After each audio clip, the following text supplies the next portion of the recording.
Broadcasting from Figaro and Fifth, this is a special You Hate Everything. No, I don't. I'm Eric. I'm sitting here with Steve. Hi. And this is our commentary track to Michael Mann's Heat. So the idea here is that you can listen to this on its own, or it's better used sunk up to the film itself. So we're starting the movie now, and the Warner Brothers logo is up, and the Regency logo is just popping up now. So if you kind of cue that up, hopefully that'll work. Great Elliot Goldenthal score. I was thinking about it, and right from when these strings come up, like it already is awesome. Well, yeah, it's just already it's epic. Like, it's the mood is set, and it just grabs you. Right. And then this first shot coming up after Pacino and De Niro's names is amazing. I like the font also. I do as well. I can't tell if it's because I've devolved into an insane love of Michael Mann, but I even feel like even just this shot, it just sets itself apart from everything. I lived in L.A. I don't remember any trains like this. I don't know what this is. Well, is that's this like one of my subway. That's one of my problems with when they repurposed Collateral for L.A. instead of New York. Yeah, and it's like the whole thing, that whole metaphor for the guy riding around on the subway, like doesn't really translate. That's dope. That's dope. That's very Mann and very Spinati. This looks like it could be a shot out of Manhunter. Well, I just like how symmetrical it is. Yeah. And I love this first shot. It always feels William Fichtner, Van Zandt. The cast is insane. Yeah.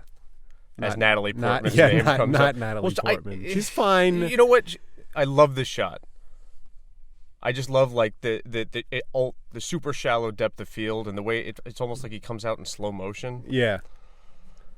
And I love the withholding in this whole setup sequence where... Oh, you don't know what the hell's going on. You don't know what's going on. I mean, it's not that it's that much of a mystery, but like, why is he wearing an EMS outfit? This shot is awesome. This is great. It's like it's more about the architecture. I wonder how long it took them to like set it up to have him on the right, like exactly in the right place on the escalator, so he'd be in like the center there. This shot always felt out of place to me. The weird overhead. Why, it's unmotivated? No, it's just I don't know. Only in a big budget Hollywood movie would you even have this entire opening sequence. Exactly. It would just start with them already in it. You're like, all right, I guess they stole an ambulance, you know. But again, like the way the sound design works here is that it changes it's when great. he walks past the different rooms. Like the first time I saw this movie, it just grabs you. Like I love the shot of the pregnant woman's belly. I'm assuming that's... No, but when I watch it, I'm like, this had to cost at least a couple of $100,000. Like, there's so much going on. I know. For like what is basically just a setup for how he steals the ambulance. Which is, and even that, it's like it's still kind of, you don't know he's stealing it at this point, assuming you're going into the movie blind. Right. You know? Yes. I mean, I guess you're kind of Yeah. It's hard to go into this movie completely blind, but even little details like the way he shuts the door. Oh, I love the way it just like closes, but doesn't close. Like it just like closes on him a little bit. Well, that's the thing that those doors do, like on that kind of van. You have experience with those vans? Well, not an ambulance per se, but it looks like it's built with the same kind of chassis as like a U-Haul. Hey, look who it is. You got Val Kilmer and Marty Ferrero. Fucking guy's claim to fame is getting eaten by a T-Rex in Jurassic Park. Oh, that's who that is? That's who the clerk is there, yeah. Although, let me tell you, there's a million guys in L.A. right now who would love their claim to fame to be that they got eaten in Jurassic Park. It's funny that I never knew that because I can't recognize him behind those crazy glasses. And it's weird that they hired him. I mean, he's somebody, isn't he? He's just in this one scene. Not really. I don't know. He's just. I mean, maybe in the early '90s, he was like one of those supporting guys. What about in Rushmore when they reference this? When he buys the Demolition for his last play, and he's make it out to something Demolition Tucson. Now here is where I think there was a deleted scene with Tom Sizemore buying hockey masks. Oh right, I would assume that's where this. That's where on the DVD. Yeah. Sizemore, and there's a lot of deleted scenes with Sizemore, where it seems like he was the like he was supposed to have his own subplot as well, in Yeah, addition they to shrunk his Kilmer, and they character just a little like bit, got but rid I of guess it. it was growing way too big. I'd rather see that than the Ashley Judd stuff. Well, I love the way this whole sequence is shot here. With I them love the making rack out. focus Yeah, when they I love it. Yeah. like kind of. Well, because again, it's like you said, it's the shallow depth of field. So like that. yeah, no, it's great. I always feel like Mann's a little uncomfortable with sex scenes. De Niro and Amy Brenneman always look awkward in this movie to me. Well, it is Amy Brenneman. Well, and it's also not sure De Niro's comfortable kissing on camera. I love that Vincent showers with his necklace on. I remember reading somewhere that Vincent looks more like the criminal because he's got like weird color suits and he wears gold chains. Well, what about whereas McCauley wears like crisp white button downs and gray suits like a cop. I like that they, as much as I don't love Diane Venora's performance in this. I think she's fine. No, I don't know why you always bag on it. I don't know. I guess it's not this. It's more, well, it's the detritus line, which comes in and out. We don't know if we're watching the DVD version. I think it was the last DVD version that they made. Right. And, so, there's changes that keep coming in and out. So we don't know if the detritus line is in this one. So if you're trying to sync it up, we'll see. Yeah, I guess we'll see.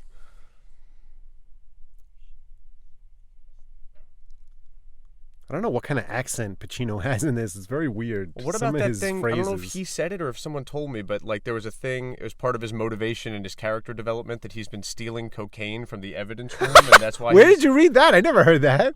We've talked about. He's this a cokehead. It's not in the context. It's like not actually in the movie. That's but hilarious. That's part of what he was like thinking. That's why he's kind of wild. I love that. That's awesome. Where did you read that? I don't know. I feel like it was on one of the interviews on one of the special editions. You're confusing me with someone else. We never discussed that. Okay. I would remember that. No, I will be late. But I feel like this is the kind of thing where this is impossible. Like I'm not hard saying to that play. Natalie Portman's good or bad, but like, sometimes Mann writes things that are difficult for people that aren't Al Pacino to read properly. Well, no, Mann definitely does write dialogue that you have to be a really good actor to sell. All right, now here's the great Kevin Gage. Kevin Gage as Waingro. I love this. This is a Mann moment. Darme un refill. Like, I just feel like that's specifically. There's no word for refill in Spanish? I'm serious. There's not. Right. Now, inexplicably, these two have never met before? It makes no sense. We'll be talking about Waingro. There is no movie without Waingro. Everything hinges on Waingro's presence. And the first thing that's off is this master crew never met this extra guy. I have this thing. And then why do they even need him? If they don't need him, if they don't need an extra guy for the bank heist in the middle or any of the other heists, why do they need an extra guy for Waingro? Coming up, we'll see this armored truck heist. I want you, the audience, to tell me what the hell's Waingro doing there that the other guys couldn't do. I'm sure Michael Mann would explain it like he was monitoring the guards and the other guy was monitoring the street, and then there was a guy inside and a guy in the truck. You have Sizemore and De Niro monitoring the street. Right. You don't. It doesn't make sense. I'm on your side, but more. No, but I agree with you. But what's more troubling? Because you could just make something up to explain. Like, I don't know. Wouldn't having an extra guy be better? Like, you can explain that away. Yes. What doesn't make any sense to me is that this guy, we're told again and again, is a master thief, right? And right from the beginning, this doesn't make any sense. If this guy was so meticulous and so good at his job, why would they hire a guy who's got a reputation as a cowboy, who's obviously dangerous and unhinged, who at least Sizemore has never met before? I know. Just shows like I love this. How long did it take them to line up that shadow? I know. For them to stop like that. All right, I'm sorry. Go on. No, that's okay. It's also like, and then the first time they meet is like, I'll just pick you up 20 minutes before the thing in the truck on the way. Like, I'll meet you at that coffee spot you like where they. How about another small plot hole is after things get all fucked up with Waingro, how come they never want to talk to the person who hooked them up with Waingro? They never discuss who put them on to Waingro. How'd they meet him? Even though they want to take revenge on Van Zandt and they obviously want retribution when things go wrong and they want to clean up loose ends, they never even. I know. It doesn't make sense. Well, it's also. We should say that we love this movie before we start getting into it. I've seen this movie 30 to Dude, 50 I just times. noticed the armored car is named Gage Armored Express. That's why they got Waingro, because it's his family owns the armored truck business. This is so fucking good. This is great. The idea that this plan even works is amazing. I love the silence right here coming up. And with the thing fluttering down. It's so good. And you hear the streamer coming down. Amazing. And then the sting of the score. Yeah. Oh, so goddamn good. It's a great shot, just tracking his feet as he sets up the shape charge, which indicates that they're technically proficient. Now, why do they need... Again, you're right. Like, someone could explain, oh, well, yeah, they need the extra guy because this and that. Well, really, they need the extra guy because they need an inciting incident for the plot. Yes. But that's not a good reason. No, it's not. Oh, I love that the audio. Sound. I know. And I always feel so bad for the guards. Even though they die in about 2 minutes, what I really feel bad for is that, oh my God, they're all deaf now. Oh, yeah.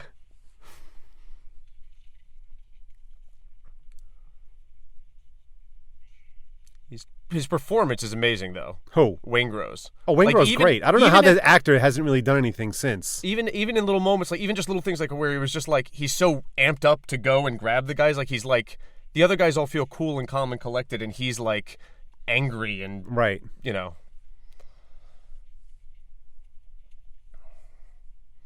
That's a great shot. Just sweeping the area with the machine gun. Seems like there must be better things to use than hockey masks. Like, I know they look dope, right, and that's why they're using them, but, like, they seem cumbersome. See, he's watching the street. And the clock.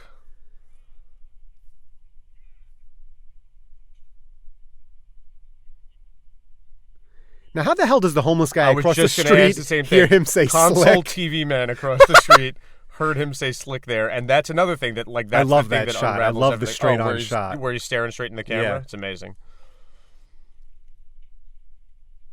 Why not just take the other stuff? Like, well, that's maybe the other you thing can I wanted use to it. ask at some point. I don't understand how this works, because especially since they end up selling them back to Van Zandt, what did they steal? It's bearer bonds. Whoever has them, like, they don't have a name on them. But if they sell them back to Van Zandt, then they didn't steal anything.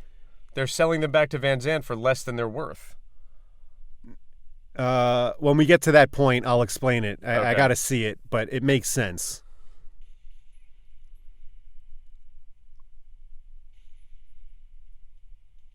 I love the execution style killing. No, Mann knows his tactics, his military tactics. Bad ADR here with De Niro saying "motherfucker." Really? Yeah, I never liked the way he like grabs Waingro. It just doesn't. It just sounds like they put it in after to me. I don't know. Maybe not. Well, that's another thing that I've talked about before. Like, they edited this on a flatbed, like on film. This is this was before the big transition. So like they cut this, and I mean, I guess there's other ways they do the sound, but like, it's amazing to me that this was put together that way. I love the way the drum beats work here. Right time to the explosion of the van is the last. Now again, they're a master crew. Why not just leave Waingro in that fucking ambulance? Like, crack his fucking skull, leave him in there. The cops think they got their guy. It's it, done. Especially since they all know already that they're Why wait to meet him later at a diner that you don't even know if he's going to show up? Well, they're all together at the diner and they leave. Neil leaves to go meet the great What, you John think they Boyd. hung out with Waingro all day? That shit obviously takes place in the morning because De Niro stole the ambulance at night, in the middle of the night. I don't know. Right, now all it's right, let's night. listen to this. Let's listen to this to see. All right.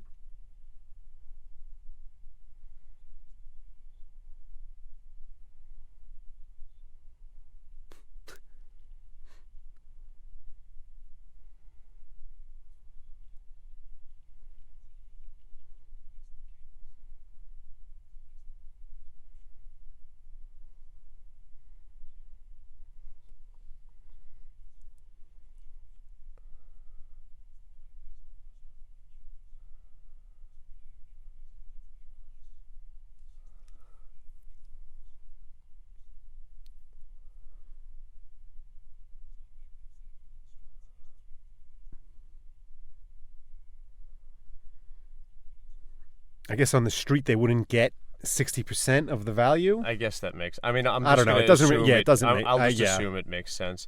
I love Voight. Voight is great. Well, I don't always love Voight. I love Voight in this. I think he's. I love the weird makeup, hair, the weird makeup, and he talks about it on one of the things, on one of the special edition special features, like just, oh, Michael loves that kind of stuff. But I also love the idea of the character, like he's just some weird guy, like he's obviously into. His house seems like at one point he's wearing a robe, like he seems like a man of leisure, but he like helps set up and finance crimes, you know? Right. It's a cool character. This scene's great. I mean, it's just great. I love the way they interrupt the sergeant who's like, I know something, and then like his team moves in and just talks right over him. Yeah, robbery homicide's taking this. Get lost. I like that actor though that plays that sergeant. He's great. Well, it's perfect casting for that character, for that role. He is the fake lawyer in American Hustle at the end. Stolen out of Fresno. I love the way Ted Levine talks. Ted Levine's amazing.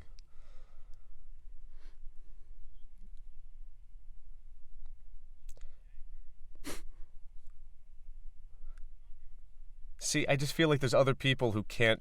Like, that line could have been terrible in other hands. You know what I mean? But this scene's a great example of Mann's use of jargon and knowing the stuff to, like, you know what I mean? Like, making it seem believable. Now, I don't know stuff about cops and how they operate. I don't know what robbery homicide is. Does it have to be a robbery and a homicide? If Waingro didn't kill the guard and they didn't kill any of the other guards, would Pacino's crew be working this case? I think so, because it's still a major heist. A major heist, right. Bang, bang. Bang, bang, bang. Down to the side.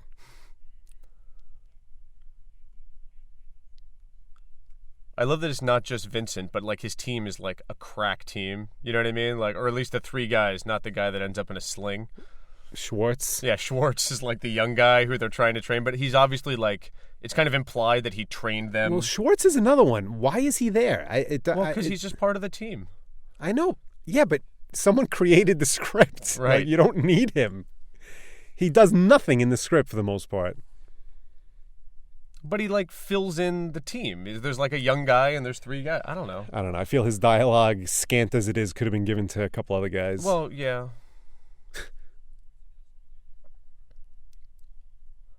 I love the way this is shot, too. It's, like, beautiful looking, but it also, all the lighting feels motivated by what no one shoots the night night like Mann. I mean, he's just a fucking master. And this is before he started using DV to shoot LA. This is him and Spinati shooting on film. It's fucking gorgeous. Yeah. Wonder if this is one night. They set this whole thing up with all the extra police cars and everything. I doubt it. It's a long You'll scene. get the phone book. Do it anyway.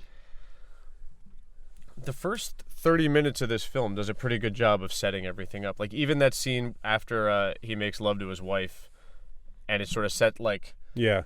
You know, that sets up that element, and then it goes right into this, and this sets up what all these guys are going to be doing. It's hard to follow if you haven't seen it a couple times almost. Like, when he gives that whole list, like, check the phone book and follow up on the ball. You know what I mean? I don't know if you really have to follow. You just know, all right, they're just covering all the bases. Yeah, you just kind of, like...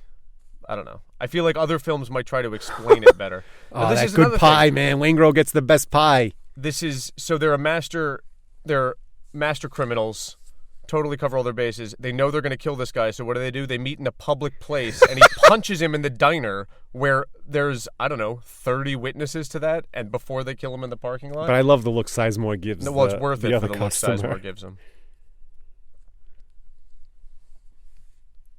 It's a great shot. Just panning over. I mean, it's just simple, smart filmmaking. Is this the same diner Haysbert works at later on? Probably not.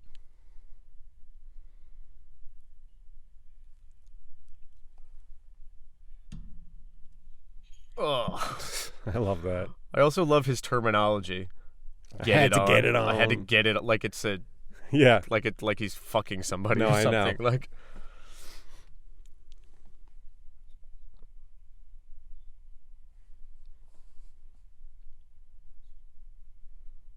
was he saying they're not going to pay him? No, he's saying they are going to pay him off and just get rid of him. We're not working with him again. Okay.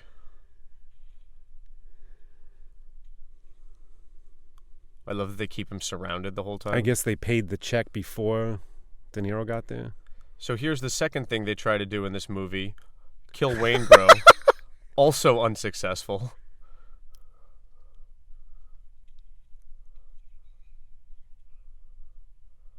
I love the shots of them just looking around. Like, I don't know. For a badass, Waingro doesn't really handle himself too well. he didn't just. I love that. That's so good. They open the trunk and it's already lined, ready for a body. Conveniently, a cop car just randomly drives by. I know. It's the movies, man. And Waingro gets away so quietly. Yeah. Where does Waingro go?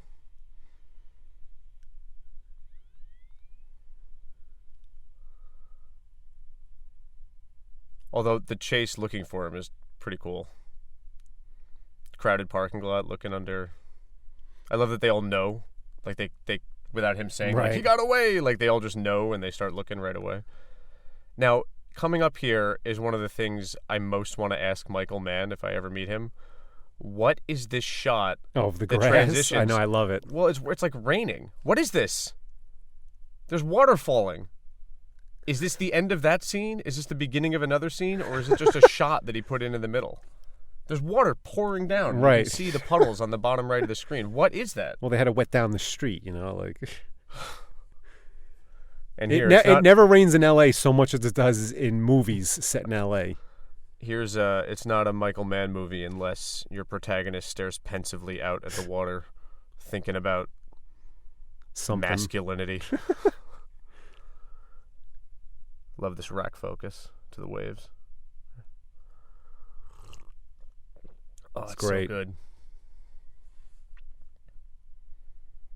I mean, Freudian analysis would say that that's like representative of emotional turmoil. Right, but there's also in Thief, for. like there's that moment when they go to the beach, and that's like a moment of relief. Yeah, like Thief, Miami Vice, when he's looking out at Miami the water. Vice, Colin Farrell looks out. Manhunter, he escapes with his family to the beach, like before he goes back in, or at some point in the movie. And it's the beach when you go with your family is always like an emotional, happy bubble that you go into in the middle of the turmoil of your job.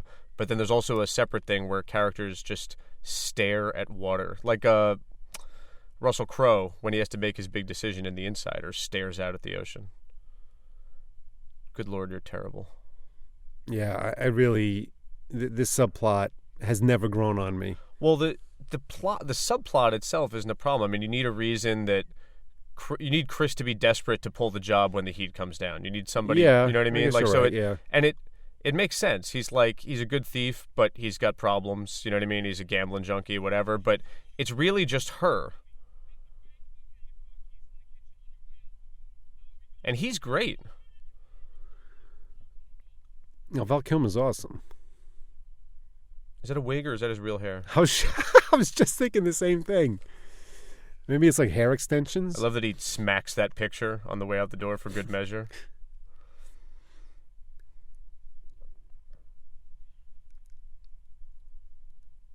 See? Street's wet. Yeah, but that other shot was raining. No, I know. And it was like of nothing.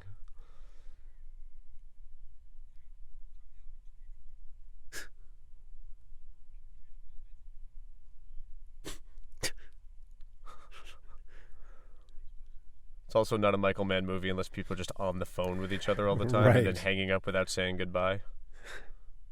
Oh, that's wonderful.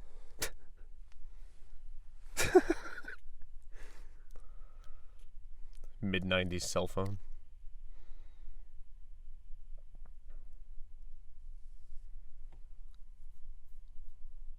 It's one of my favorite lines coming up here. The chicken? Yeah. I love that he's got, like, he's living with her, he loves her, but he's got, like, this little area carved out. Like, he just wants to come home. TV. The only thing in that house that's his is that fucking television. And it comes into play later, but you can see it here. Like, he sits down, he just wants to sit for 20 minutes and drink a scotch and watch his television.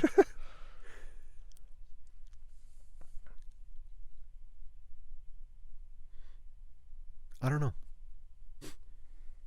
I love that she's, like, an artist or something. Like, you know what I mean? Like, she's got, like, art all over the walls. She kind of, I don't know. I think she plays a great unbalanced woman. Yeah, she does. I want to know the story of how they hooked up. Like, where did they meet that this relationship resulted Justine in a and marriage? Vincent? Yeah. I want the romantic comedy I love this line. prequel.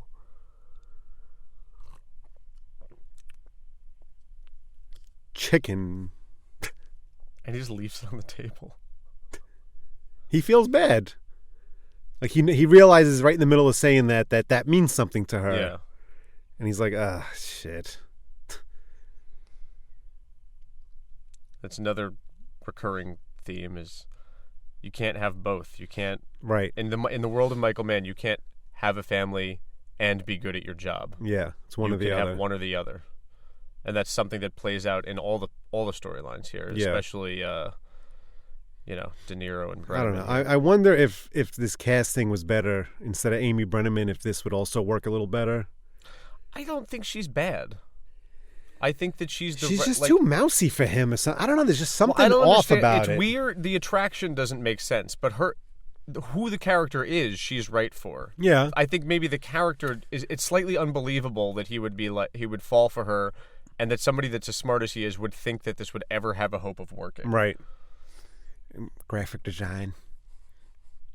Or it's one thing if he can continue to lie to her, but the idea that he thinks that after she finds out who he is, that this person would that it would ever work, and then she ends up going along with it. It doesn't. That part is insane to me. But I guess that's just had to play out that way thematically. I love we just passed it, but I love that bookstore scene. Something important happens there, but the way it's shot, you almost don't notice it. Do you know what I mean? Like, she walks past him and notices him there, and she's noticed him there before, right? And he has no idea. But the way it's shot, like, you're sort of following her in a long shot, and you're panning across the bookstore, and then she like briefly walks behind him, and he steps forward but doesn't see her. It's just really cool way to put that together. His initial reaction to her is like he's just pegged her as a cop. Why are you so interested in who I am or what I read?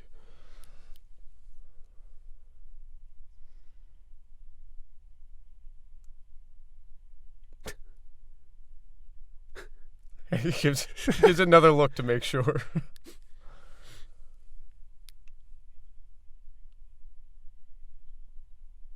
And then Neil tries to turn on his version of charm here. I love when he moves over in his seat and she's like, I really wasn't... I think it's more like she's like surprised. Like she's like, oh, okay.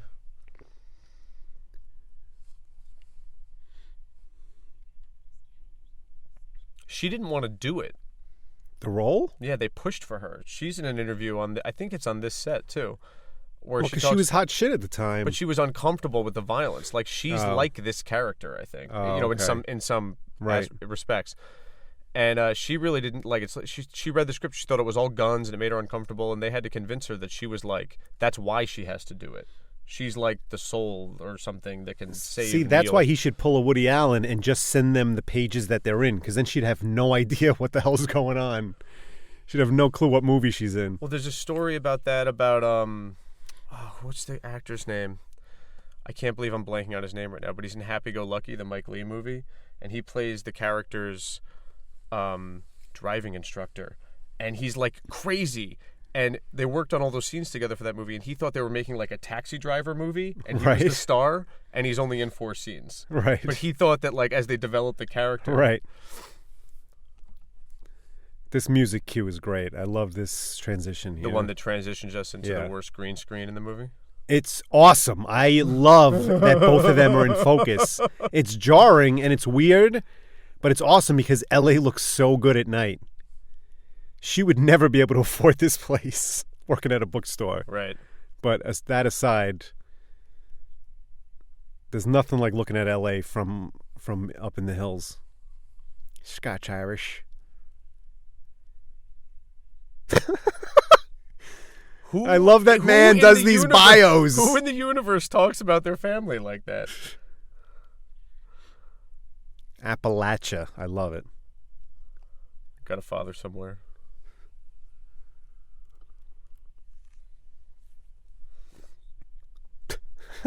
Oh, that looks so dope. I love that. But like their lighting looks so weird. No, it against does. But it's like I remember in the theater being like, "Whoa, what the?" I was like, "Oh man, that's awesome." I was like, "It's weird, but it's dope." It looks dope in and of itself. It doesn't feel like when you put if you put this directly next to the shots of them like doing the crime scene at the robbery, like I feel like they're like this doesn't look right. This close shot, it just doesn't look right. It's off-putting to me. But I think that's the point. There's Like, a reason he did it like this. Like this is like a weird. Yeah. Like this isn't real. Like he's it's like it's removed from his normal reality. His normal life, right? Yeah. Or his normal reality. That's a good way to put it. I can't believe how easy Edie is, man. Either that, she is just lonely as hell. Yeah. And he's alone, but not lonely. I love that line. Oh, it's great. I am alone. I'm not. I lonely. I will remember that idea for the rest of my life because I know. never thought of something like that. I love that. It's so good.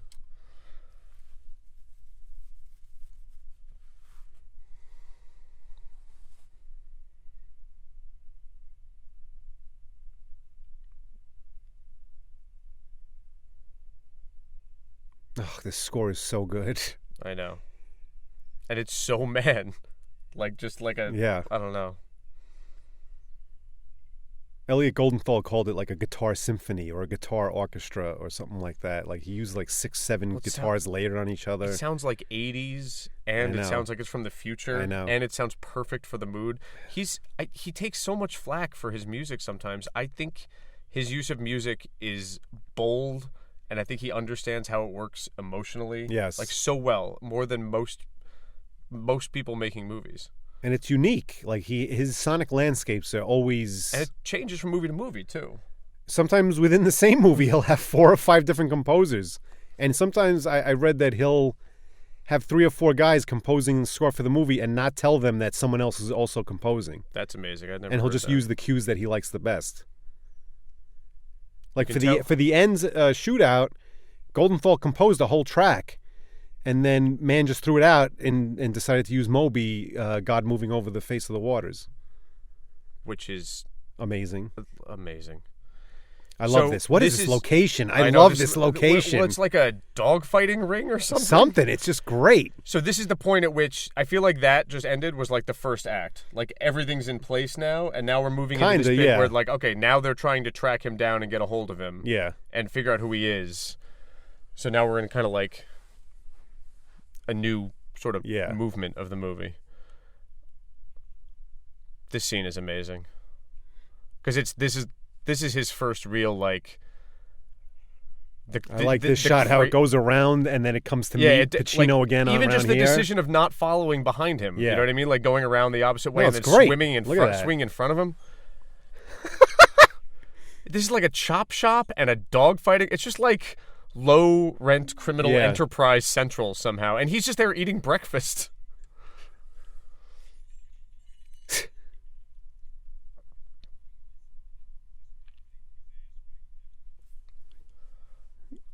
I love that this is like his tactic. It's not just that he's crazy. He's like intimidating him. I know. You can actually see Pacino laugh at one point at the very last 2 frames of one of these shots. Oh, really? Yeah, and you can definitely I feel like his not Vincent, but the character that they're after here, his reaction when he starts singing is genuine. Oh yeah, I feel like he's genuinely shocked. I love this. Or maybe it's when Give Me All You Got. This. Did you fall in love last night? I'll buy that. Dude, I use so many... Oh, right. There, you could see the smile at the end of that shot.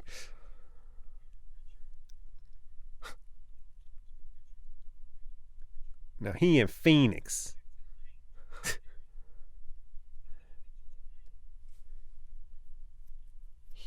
Why do they think he knows anything? He's just a dude. They just a like, guy that's just in the guys. underworld? Yeah, like he's like an informant. Right.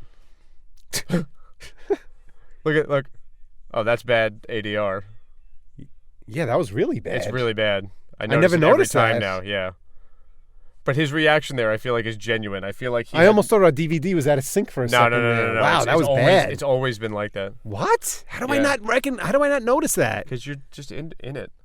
It's like that shot when he goes into the club and the one dancer spins and then looks directly into the lens. Have you ever noticed that? When I point it out, you'll never be able to not see it again. Be there. I use so many lines from this movie in just my normal life. Like, I know. seriously, I'll use the line. And not like as references. Like, you'll use them like... You'll slip lines into your daily speech. Yeah, exactly. Kelso. Noonan.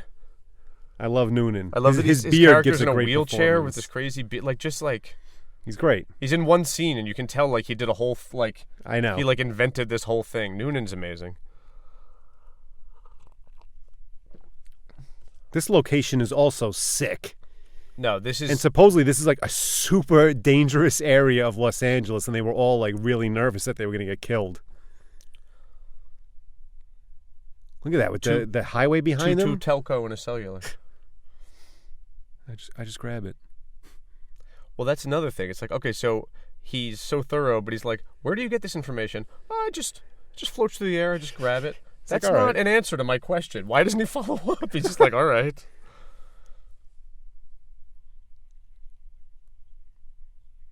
I got the boards already built to go straight into the CPU.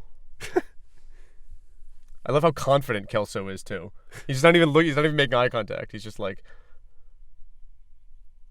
because the score is worth it. Because you know. Do you think they've like worked together before? Because it seems like they haven't. By the way, he's asking him questions. They know each other. I like how he says congratulations. Yeah. Like,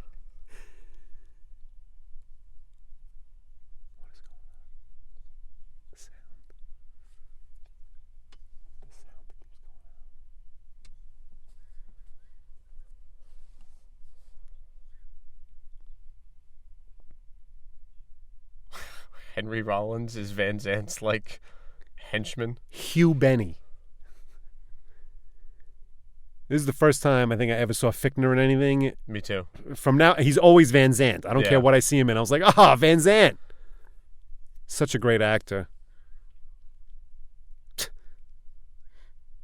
Oh, God, this movie's so fucking epic. I love it. I know.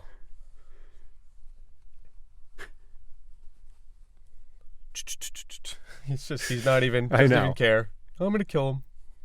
I'm more preoccupied with the spreadsheets from the offshore Canary account.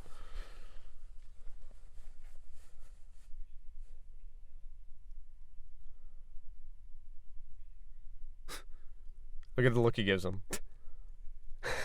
He's so pissed at that answer. This has to be one of De Niro's last great performances, right? I was thinking about that. Yeah, I mean, I think it's definitely one of them. This and Goodfellas were the two great, 90s De Niro's, right? Look at that location. That is awesome with the road behind them like that. I love that. No one shoots L.A. like Michael Mann. Maybe Altman. Altman and Mann, I love the way they shoot L.A. How does he find these locations?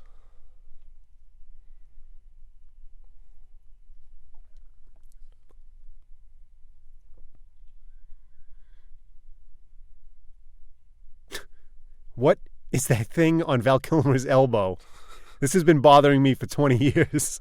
Why is his first reaction? Is it makeup? To call is it his real? wife? Oh, I know. Like before he even asked. It's like, come on, Chris, De what's Niro, going on? don't blow the spot. Like, clearly it's happened before, I would imagine.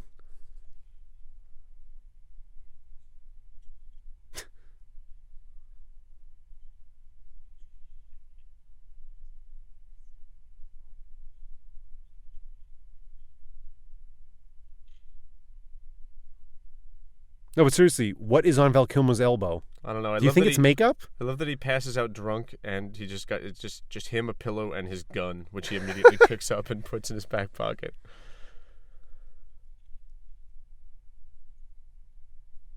Who made that coffee?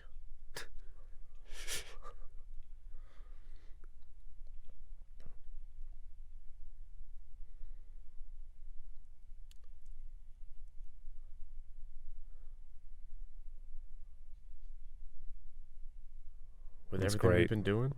I love that. Yeah.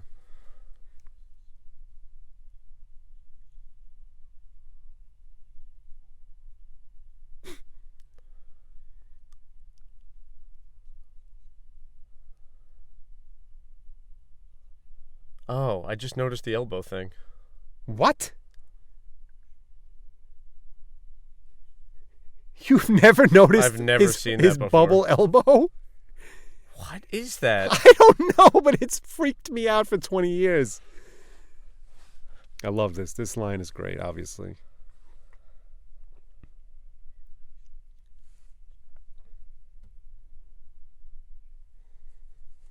It's the same philosophy as Thief, right?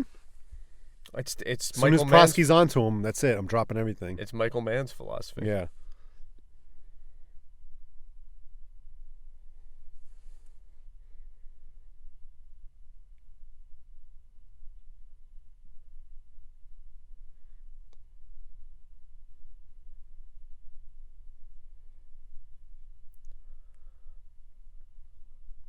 Bank? What bank?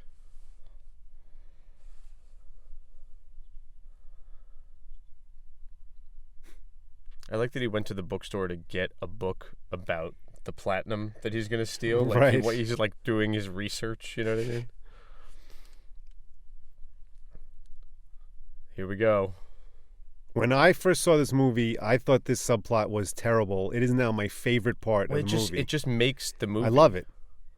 All of the subplots make. It's just, so many different types of criminal, the different lives they lead. But they're all play into what's going on thematically. Do you know what I mean? I had like a media analysis class, like the semester after this. This movie came out in December of '95. I had a class the spring semester, media analysis, and there was like some black girls in the class, and they brought up this movie to say how racist it was because of this subplot. Why? Because they're like, oh, of course the black guy. And I remember I raised my hand and I was like, are you kidding me? Like, his character was tragic. I was like, it was great. Like, how is that racist? There's all these white guys that are criminals in it too. But they seem to think that this was incredibly racist. Bud Cort. I found out this was Bud Cort 10 years after this movie came out. I was like, wait, that's Harold? His name is Selenko. So now we've already got Kelso, Waingro, Bosco, and Selenko. Haysbert is so good in this. Look at this. I love that. He's just like, fuck. I love that guy is actually the most evil guy. Like by this movie's moral Yes. universe, he's the worst Yes. character in the movie. And I love that he's staking out Kilmer's wife Oh, yeah. in this, and you don't know that. Like, Yeah. why is he staring at the out of focus hotel while he's making this phone call? What does Van Zandt do? He does money stuff. Malibu Equity and Investments. He fronts offshore drug money. It's great.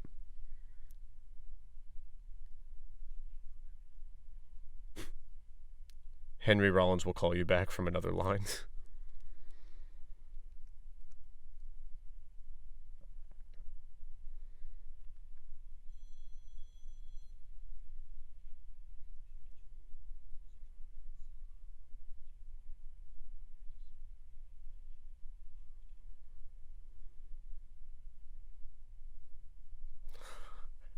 Azaria.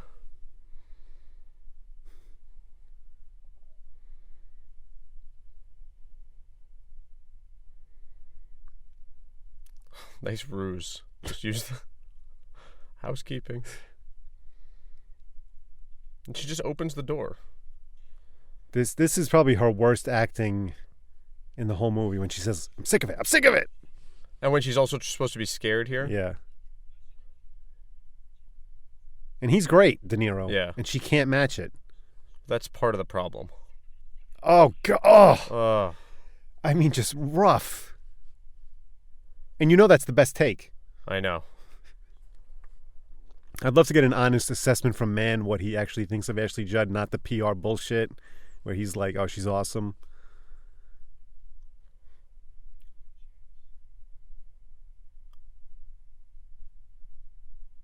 I actually like that moment where she's kind of like, I mean, it's Yeah. almost easy. It's not hard. Yeah. But I just like that moment where she's like, you can see her in real time Yes. deciding whether or not Yeah. to trust him and to. And I also love the power he has over not just the crew, but the wives and girlfriends of the crew. Like, they all defer to the respect for him, you know? This shopping center here is so L.A. I know. These are all over the place in there's L.A. There's just a club down there? Well, this, I guess, is more in like the Koreatown, like close to downtown. But L.A. has so many of these like weird, like just shopping centers.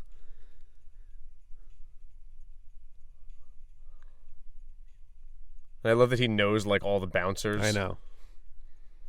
Like all he does is drive around all night solving crimes like fucking Batman, and he knows everybody on the street. And this is like supposed to be like 3 a.m, right? Yeah. Like right now. And there's a metal detector at the club and everything, and they all know him. And they're like, hey, he's Vincent. coming down alone. All right, he'll just walk around it. All right, now get ready. Here it comes.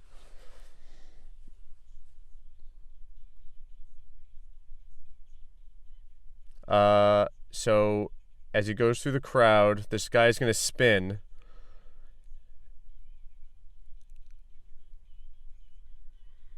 There it is. That guy that just spun around, at the end of his spin, he looks directly into the lens of the camera, like he didn't know it was going to be there or something. What's up, Tone Loc? He's great in this one scene. I love him. But this is another thing where I feel like he had to be this weird to make this dialogue not be ridiculous somehow, you know? There's just so much stuff in Michael Mann scripts where if you read it wrong, it's absurd. And that's why there's things like bad Ashley Judd performances, you know what I mean? Like, no, I know. Well, she's bad, but...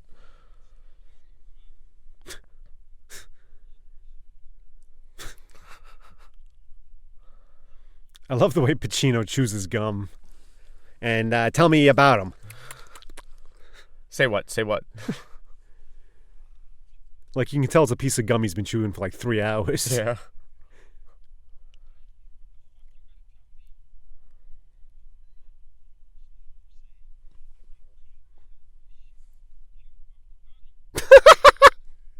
I love that line. I love Pacino's assessment. Like Hannah's assessment of this information. Like, you met a guy on the street. I know. Who's an ex-con.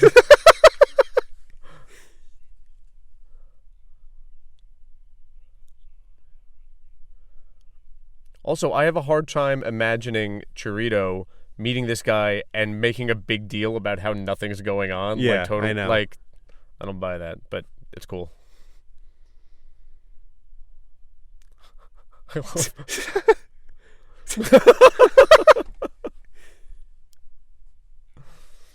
What's wrong with you?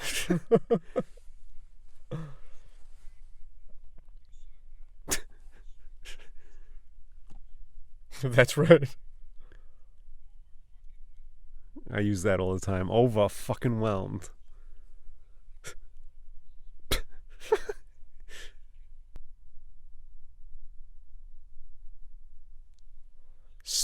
Immediate turnaround. I know.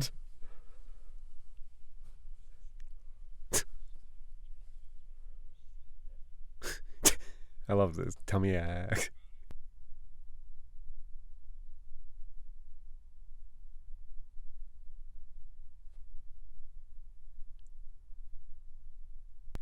Chirito.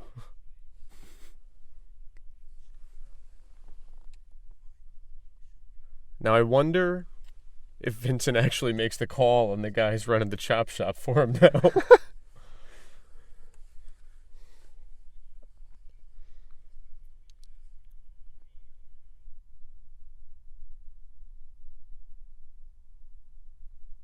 He's been in jail more than he's been out of jail. Curiously, I met my wife in L.A. Before she moved to L.A., she lived in Folsom, California. Really? Right near the prison. I love that they're immediately starting the phone calls even before he's done explaining what he wants. What? Are they there at 3 a.m. thinking that the CI is going to come through? They're just working, man. How do they get paid? Are they getting OT for this? I've always wondered that about these cops. I love these shots of just everybody making phone calls immediately. This sequence is great. The location's great. Yeah, location The is way sick. the action is devised is great. The way... And I love that they get this geeky guy to like do the Yeah. station wagon. I mean, the delivery is funny. The squib, once Chorito actually kills him, you Yeah. can tell that the blood bag is in like the dash of the car and it shoots from the Yeah. wrong place. But you can only tell that if you've Look at that watched it shot. 45 times like That's I have. great. Also, where is this drive-in? Why is it not functional anymore? I want to go there.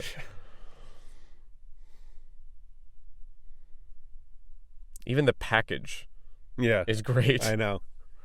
It's not a briefcase. It's just a bundle of money.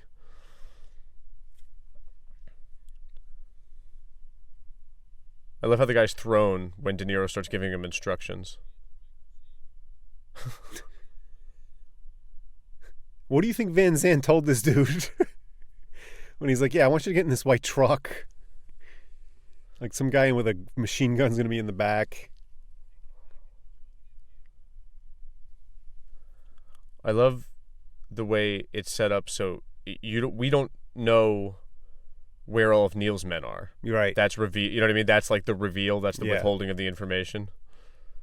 We don't watch them set up first. We watch it. Well, but is as it that unfolds. overhead shot? Is that where You don't see them in Kilmer that. is? Oh, maybe you do You know see what I mean? him. Like, is that like a slight tip off that? Right. I don't know. Oh no, he's No, much 'cause he's lower underneath. down. Yeah. I love that gun. And I love that the guy's such a scumbag. He's just like, I'm out of here. You're fucked.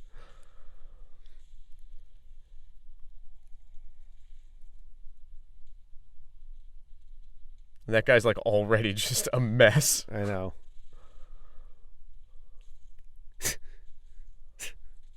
That's just dope.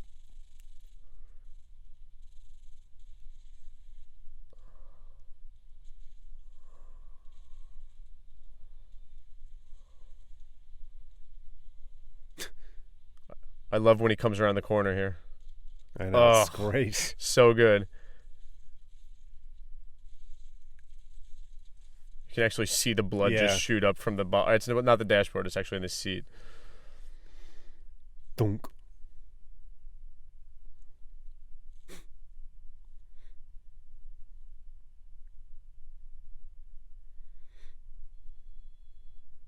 The look on Van Zandt's face at the I end know, of this it's is great. great.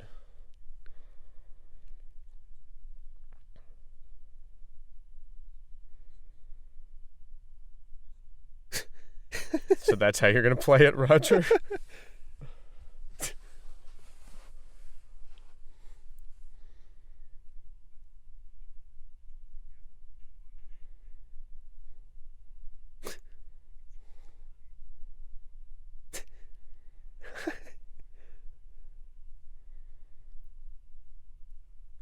De Niro is constantly on the phone in the back of diners.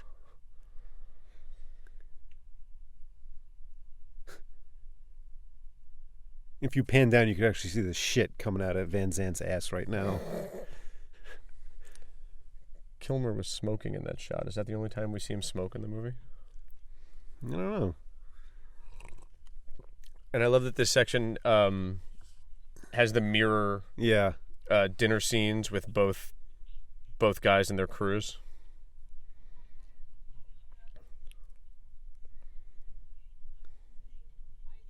I don't know. Is Trejo even in this cut? Because I feel like I haven't even seen him yet. Where the hell is he? Well, he's in the robbery at the beginning. He was the driver, the getaway driver at the Van Zandt meet just now. He was in the truck, so you didn't see him. Oh. Or you barely saw him. Ah, he misses Edie. Something's missing. Why does Sizemore bring his kids, but Val Kilmer leaves his kid at home?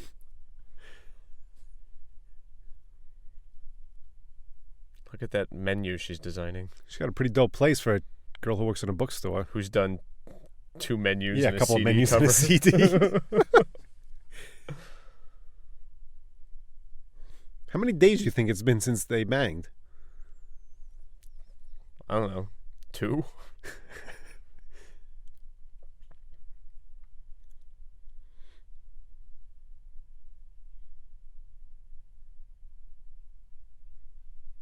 this score is great too, or this cue.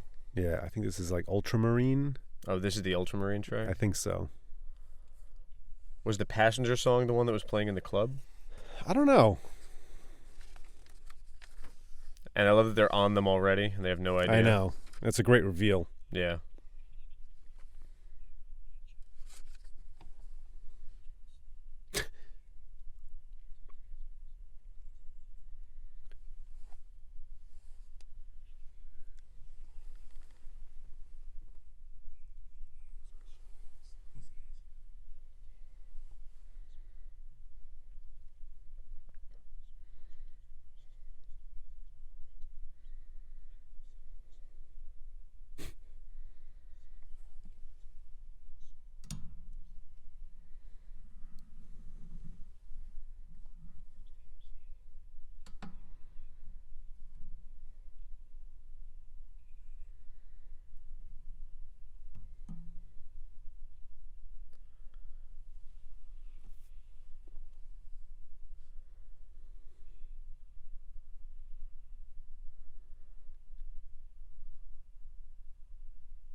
What is Schwartz doing? He's just standing in the background. there. He's not even He's framed. so in the unnecessary. shot. I would love to talk to Mann and say, what is the point of Schwartz? There's other guys up there too. Did you see that? There's like two guys but behind Schwartz. it's like you got the four main guys, and then Schwartz is just like hanging out in the back. This is great. When I was in the theater, I was like, what the hell is this? Yeah, but this girl cannot, like, this is an example of Michael Mann, like, he can't write some of these characters. She's not. I don't think she's terrible. You fly, you cool. That's worse than I love the reveal of Waingro's tattoos, though. Yeah. Like, yeah, my bio of Waingro, he was in the AB in jail. Well, I like that he's like, just like, he's a serial murderer? Is that this plot? I think that's what they're trying to get at, yeah. What's confusing to me It's is that confusing why didn't they just close up the gap and have the girl dead hooker be this the one? dead hooker be this dead hooker? I know. And then is very it confusing. implied that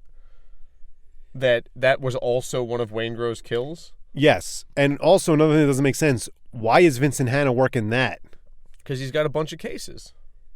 But that's just homicide. Like, so robbery homicide just does hooker killings?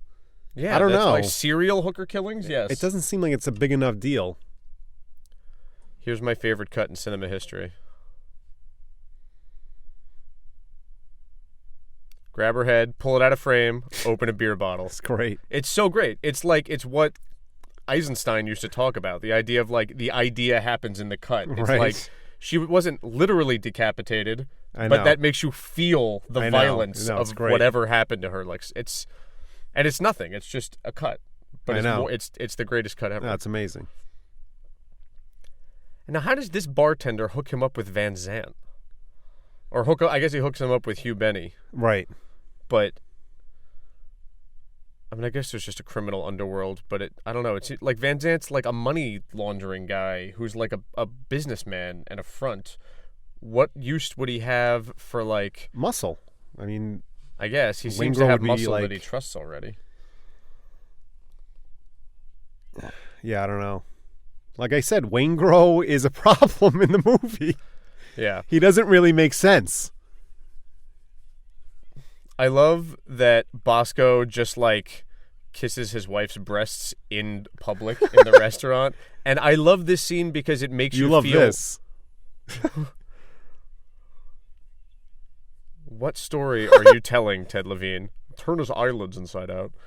But I love that you can actually feel like, however the hell they met in the prequel, Vincent and Justine. Right. But you can feel the genuine passion they have. Yes. Like, they met somewhere and they were just super attracted to each other. So even though really they both know this shouldn't work, probably beforehand, they can't help it because this is where you she see his the third or fourth wife? I can't remember. the downside of a marriage. My third. It's his third wife.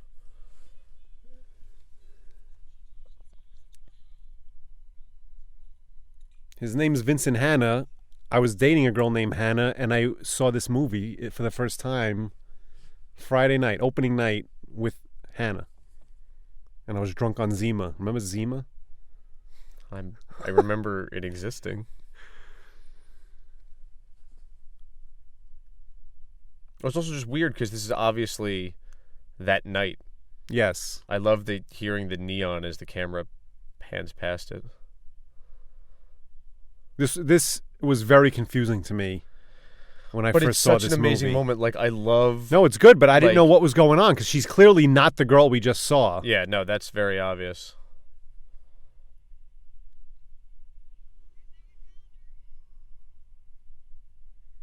They got a chopper for this scene that's just, like, flying around the crime scene.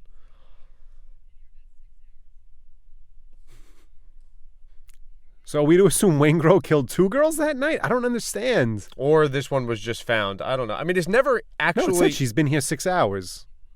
Oh. I don't know. Well, you know, it's never implied anywhere that Waingro did this. This could just be some girl that died, that was killed, that he's also got to work because that's his job. Right. It's just weird. It's a weird... But it makes it worth it for this moment. Like, I feel like this moment is crucial to understand Hanna and because Hanna, you know, there's so much of the movie's driving you to feel like Hannah's like he's all work and his relationship like with his he's wife cold or like, but he's got such empathy and such it's like he feels all of this. Yes, you know what I mean? Like just the way he holds her here.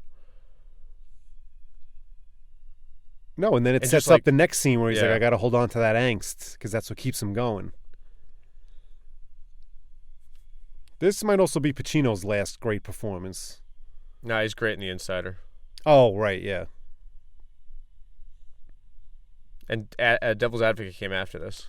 That's true. But once the 90s passed... I don't know. I mean, I don't know how people feel about that. I like Devil's Advocate. I think it's goofy. I'll watch it's it when fun. It comes on. It's hammy, and I don't think it's a masterpiece or anything. No, but it's enjoyable.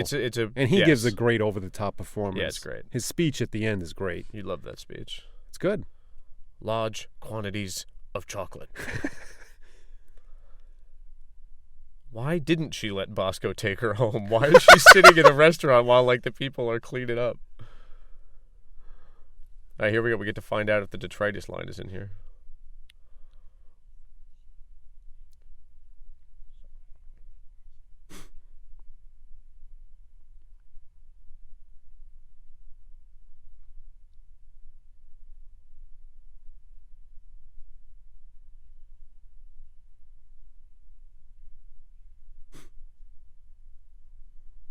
He's always chewing his gum.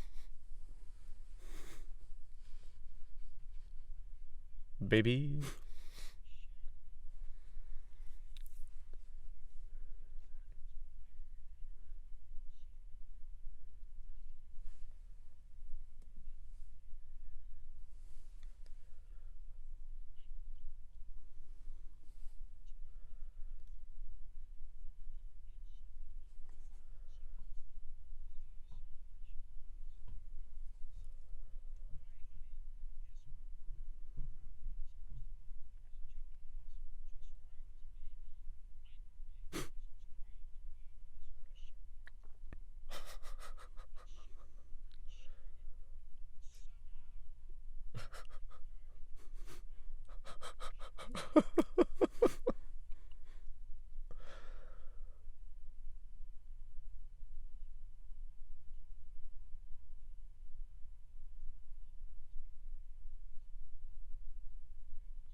Remember in the trailer he says that and then it cuts to like violence? Right. As he's snapping That's his fingers. another line that Rushmore referenced in one of the plays.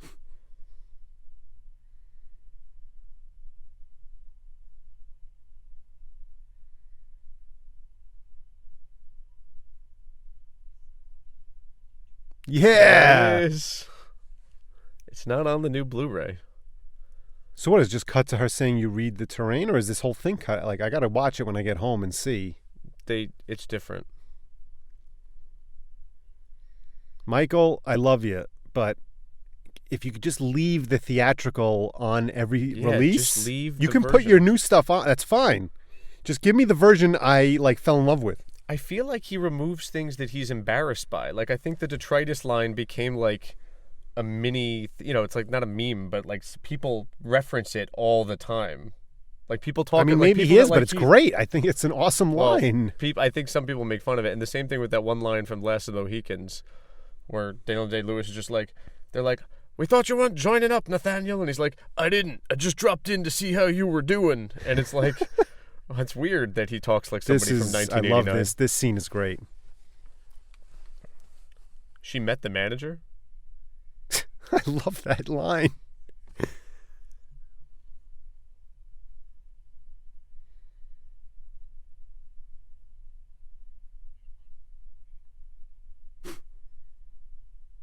That's right. Breedan.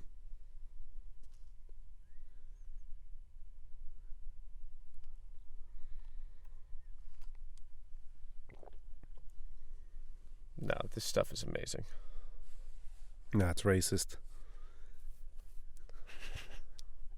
What?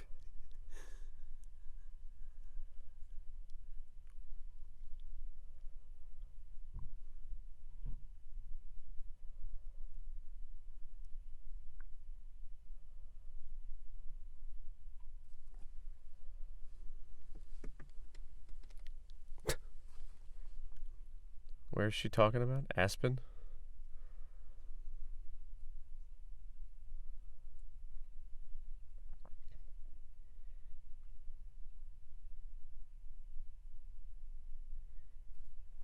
I feel like her character comes from money.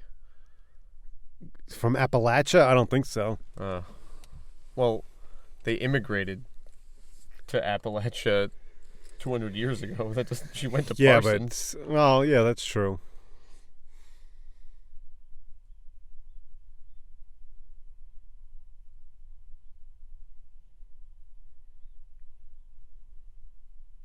That's your plan, Neil? They'll never find you in New Zealand. I don't think they would. He's still under the impression that no one's onto him. Oh, right.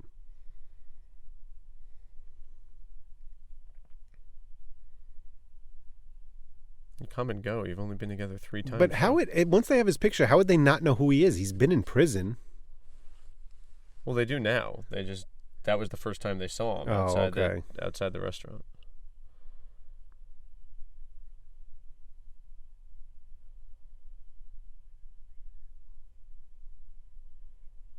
Design CD covers in New Zealand.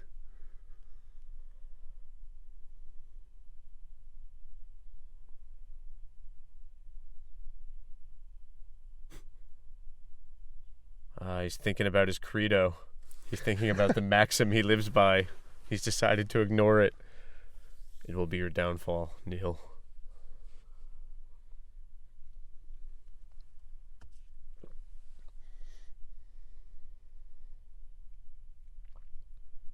Another awkward kiss.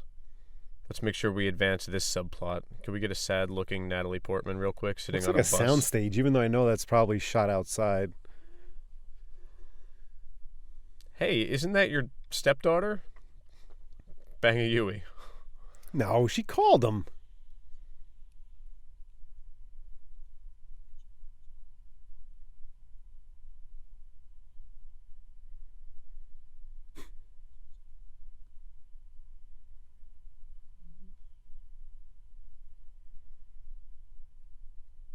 Was this after The Professional?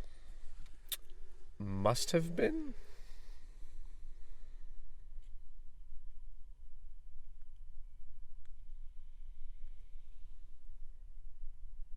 This shot is awesome. Yeah, no, it's great. I don't even understand how they did it. I was just going to say, it doesn't seem like it could be a crane. It has to be it's not a helicopter. A crane, it's a helicopter. I guess it's not that complicated. It just comes down from a wide and time it right just so smooth. That you see the... No, it's amazing. Oh, and everything's lit so odd. Like, how did they get this street to look like that? I love that shot of the things that they're in, but we don't know that they're in them yet. Those trailers. The guy they cast to play the dude who fucks everything up is amazing. And his glasses are amazing. I love that the tip-off is that he has a bottle of water. Yeah. Because he's not a real man that can do his job. Look, Hanna even gives a look to Yeah, the he water looks at the bottle one like, who is the this hell guy? are you doing? Right? Isn't that a tip-off that he's like a schmuck? I gotta stay hydrated.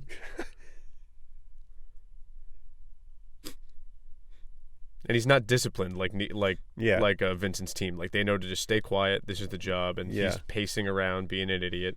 I love the details of like they've got the gear so he can climb the telephone pole. Like, he's got those spikes. I love the audio when they break the lock here. Here's another thing that I love. There's two mirroring scenes here.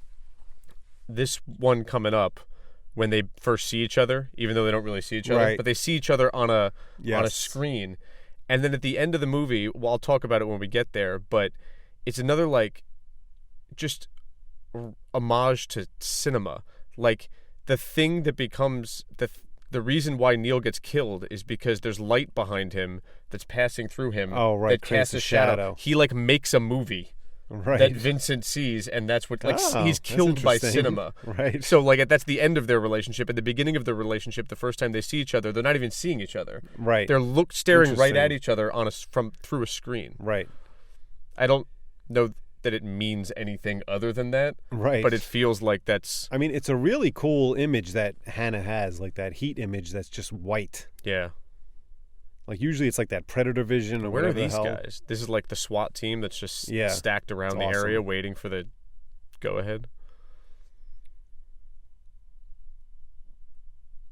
I just love how into thievery Mann is, that he knows, like, these guys, you know, it's thief all over again. I know. Like, these guys are they're tradesmen. Well, one they of know the craft. one of the consultants is Chuck Adamson, who I think is a real life thief or was. No, Adamson was the cop. Oh, Adamson was the cop? Adamson was the cop that actually blew away the guy that McCauley's modeled after. And I think Adamson was the guy that the character from Crime Story was also based on. Oh, all right. I think. I should know that. I love that he disappears into the chat and he just emerges. Yeah. No, it's great. That's so cool. And this moment there. Well, I guess it's more when... And the quiet to, like, the loud sound of the drill is awesome. Don't do it, bottled water guy. Don't do it.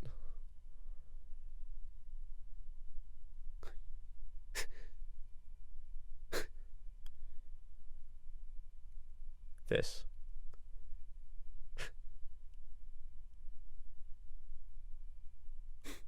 So good. It's fucking amazing. And that he has the discipline to just say, that's it. It could have been a cat. Yeah. But nah, not going to try. Something's not going to wrong. chance it. This crew is good.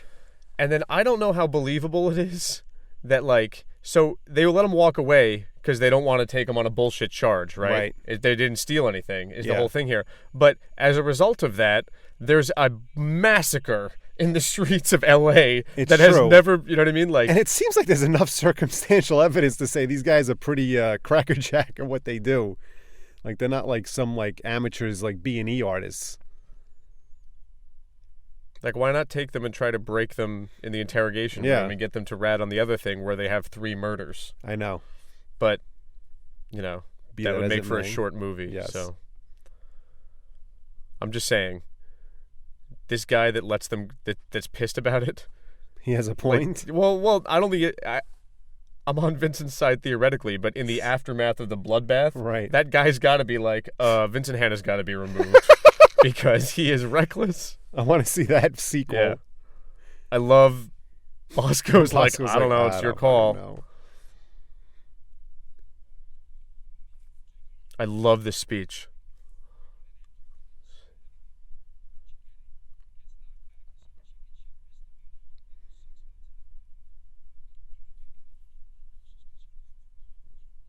That's exactly what they're going to do. They're going to walk.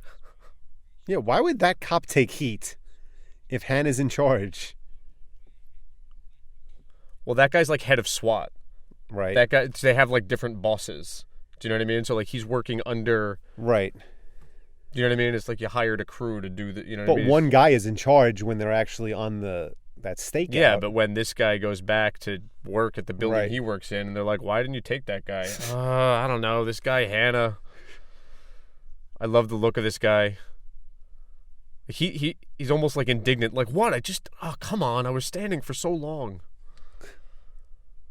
The way he throws the phone, you can tell the guy he throws it to didn't know he was going to do that. Look at him staring at him.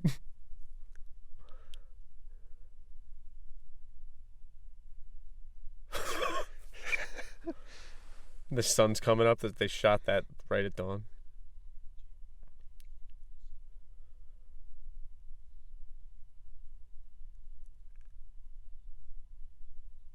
Nope. No, Val Kilmer. That is not what's happening. Yeah, let's assume that.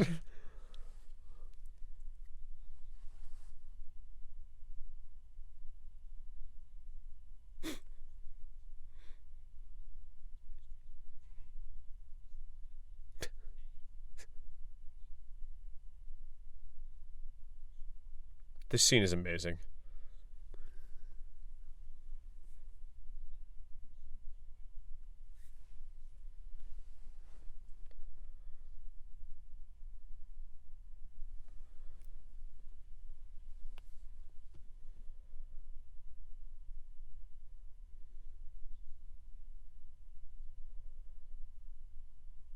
Sizemore's performance here is great. It's the best thing he's ever done.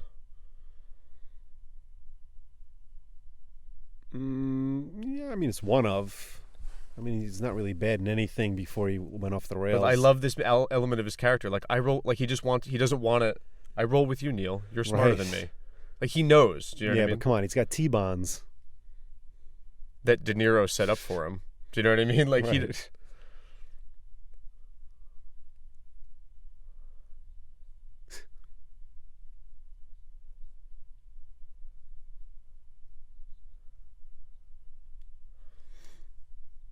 Val Kilmer cannot believe that De Niro's got something set up.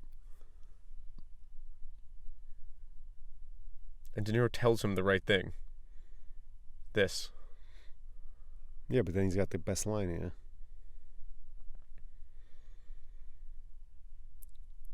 I feel like there's also an element of, like, he doesn't want to be a bitch. You know what I mean? I love how no one even gives a shit about Trejo again.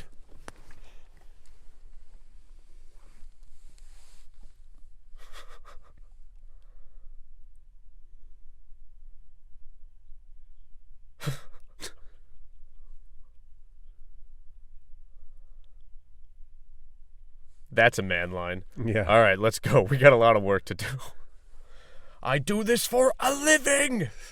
You are fucking with my work. And that's the end of another movement in the script, right? Like, now the heat's on. Now they know the heat's on them. So now there's like cat and mouse. This is like the cat and mouse section where they both trying to outsmart the other one. Guess who's not the tough guy in the room? Hank Azaria.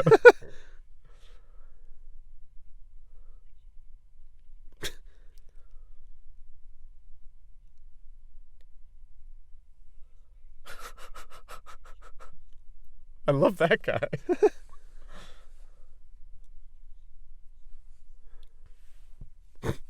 And I love that that's what he does. Smuggles cigarettes from North Carolina to Jersey.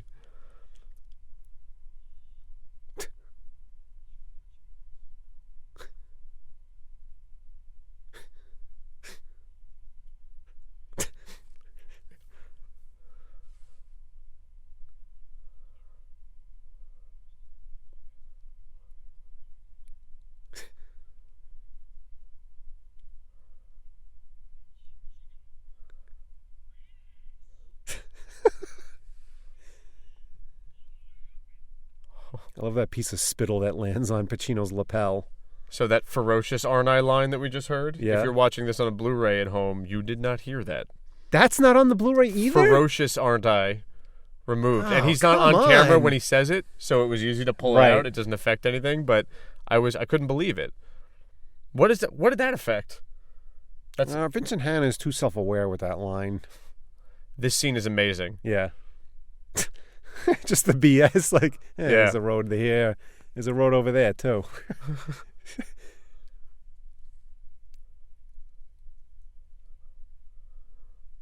A refinery and a scrapyard. What the hell is going on? That's what we're trying to figure out. Sorry if I'm breaking into quotes too much on this commentary. They're going to keep getting confused. They're not going to know if they're at the right place in the No, movie right. or not. I'm sorry, I jumped the gun on that one. How did they get into place so quick?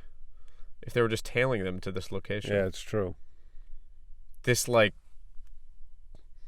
not double cross. Well, I don't know what you call it. This reversal is amazing. Yeah. Look at Schwartz. Schwartz, you're becoming the hero of the You Hate Everything Heat commentary. Schwartz is the hardest action figure to get of the line of Heat cops. Schwartz is the chase figure. Oh my god, I would buy those. I would get into action figures if they had, like, robbery, homicide division, the action figures. Oh, he did that research. I love the shots of where they are, too. Like, they're looking all around.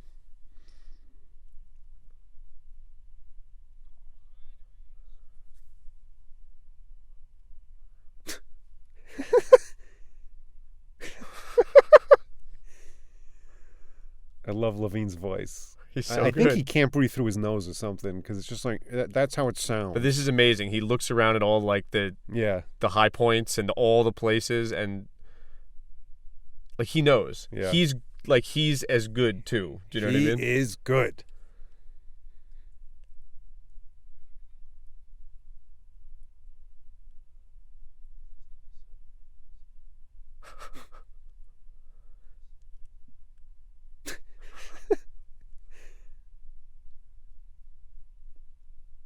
Schwartz.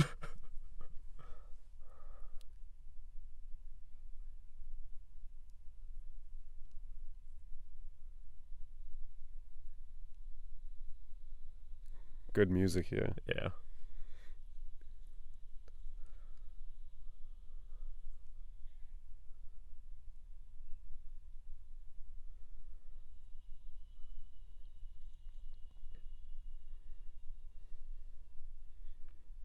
I love De Niro's reaction too. Like, he likes it.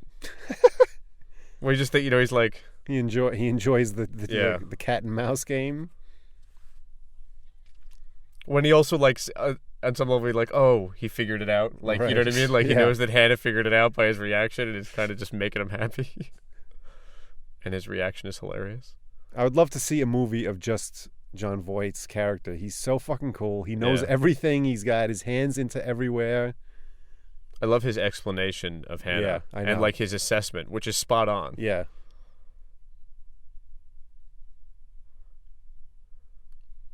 Yeah, De Niro gives good advice to Sizemore, who ignores it. Now Nate gives good advice to McCauley. He ignores it.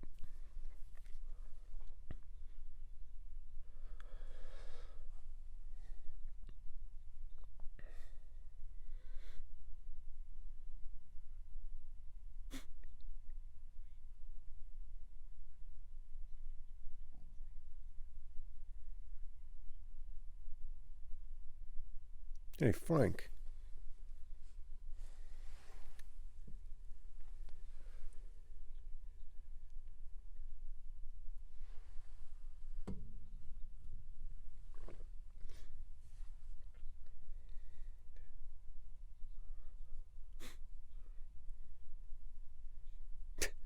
I love that. I love this, where he does that little shuckle, but Right. he's, like, you could tell he's actually, like, Right. it's like appealing to his ego, but he doesn't want to, like, let that on.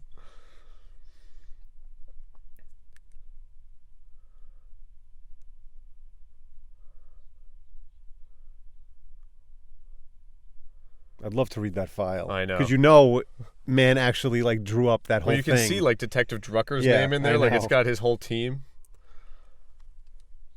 You can't miss once. That's something I always remember also from this movie. Like, for, like, criminals, like, the cops can either get you or they don't. Yeah, they're not going to get fired if you get away. Yeah, exactly. There's another crazy overpass. I love those lens great. flares.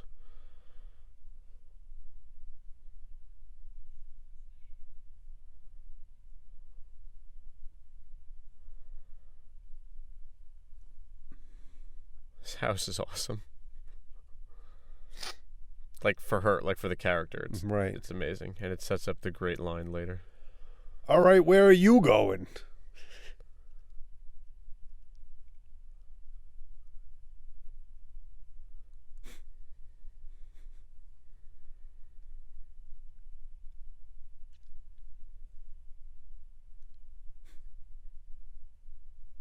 She's already made up her mind.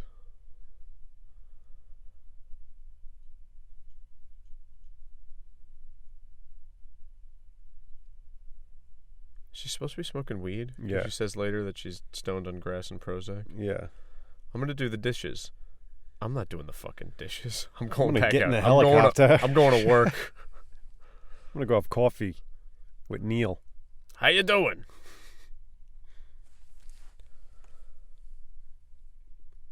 Michael Mann's daughter, I believe, did those paintings in the background. And they're supposed to be Natalie Portman's, right? Like, I don't know. That's what I always assumed.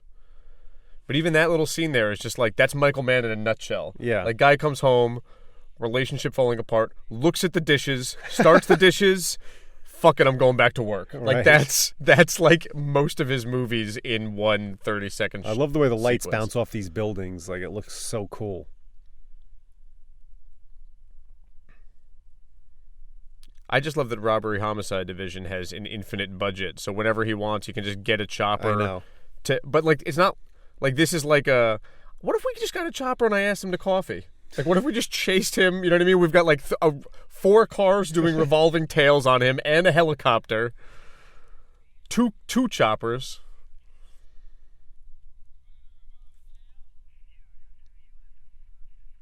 Oh, I'm sorry, 5 cars. 2 units in front, 3 behind. For someone they still don't know if he's actually, like...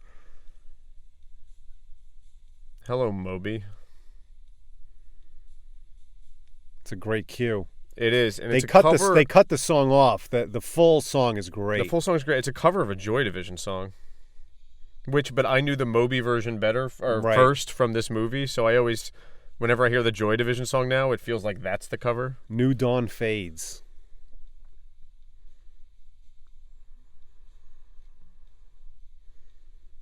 This stuff is like sped up. Yeah. Hanna's stepping on it, man. No, but I mean the way it's shot. No, I know. Yeah, it's just, it's to denote that he's like really stepping on the gas.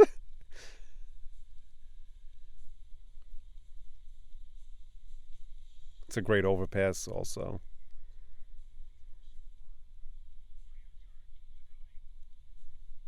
I love that.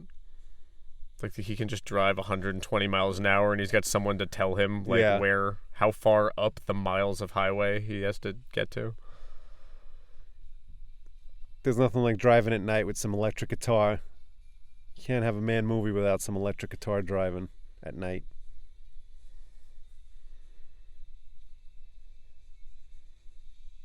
Well, the De Niro does everything right. Like immediately puts the blinker on. Do you know what I mean? Like he's just like, I'm just a model citizen, but I may have to shoot this guy in the head. So I'll have this gun ready just in case.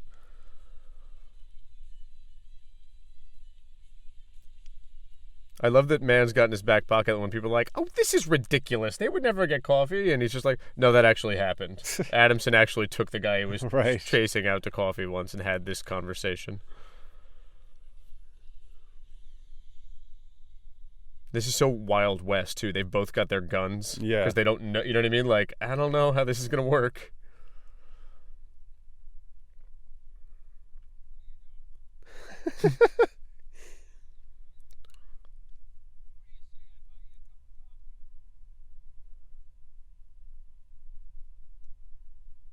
Now, in the geography of LA, the place they go to is so far from where they are. Like, the place they go to is not near any freeway. And I actually took Eric there when he came out to visit me. It's true. I have pictures in the Heat Diner. Kate Mantalini's. Which now it doesn't look like this. It just looks like it's a testament to the billboard they have up of this scene. I know. They have a huge sign. But it's weird. It looks like somewhat of a regular diner here. And now it's like it looks like a fancy restaurant when you're in there. But it's like a more upscale restaurant. But once you watch the movie, you're like, oh, yeah, it actually is that same exact place. Because you look, the guys in the background have like ties on. Yeah. I worked all kinds.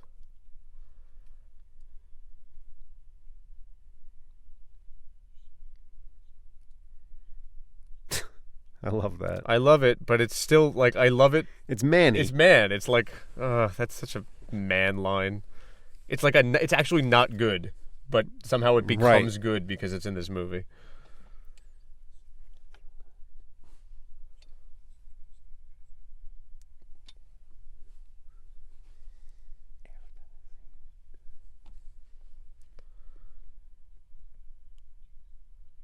There's barbecues and ball games again, also mentioned in Thief as an example of like what normal folk do. Do you think Michael Mann has ever gone to a ball game? Or is he too busy directing? I don't know. His production company is called Forward Pass. He loves football. I do know that. Right. Funny enough, if you ever listen to a fun game to play is to put on YouTube videos of Pete Carroll and then put on YouTube videos of Michael Mann and try to tell them apart. They sound exactly the same. Is Pete Carroll from Chicago? That's what I looked up, and I don't think he is, which is weird. But I'm telling you, they just both have that. Right. I don't know how to explain it, but I'm telling you, they sound exactly the same.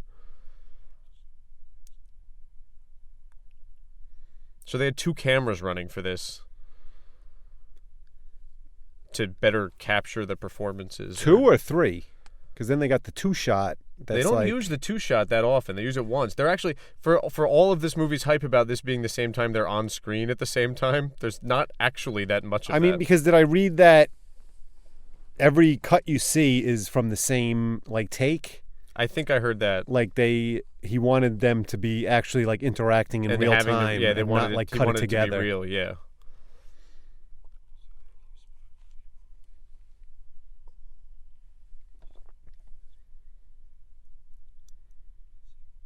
I still would like to see them walking into the place, asking for a table for 2. Yeah, where's that like awkward sitting scene? down and then paying for the check after. Yeah.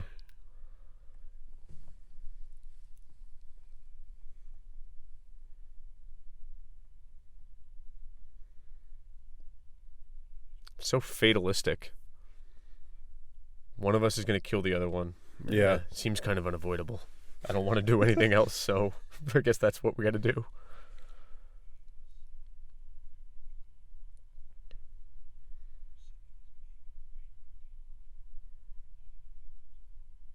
I wonder how many different versions of this scene he wrote, knowing that this was like the centerpiece of the movie, you know?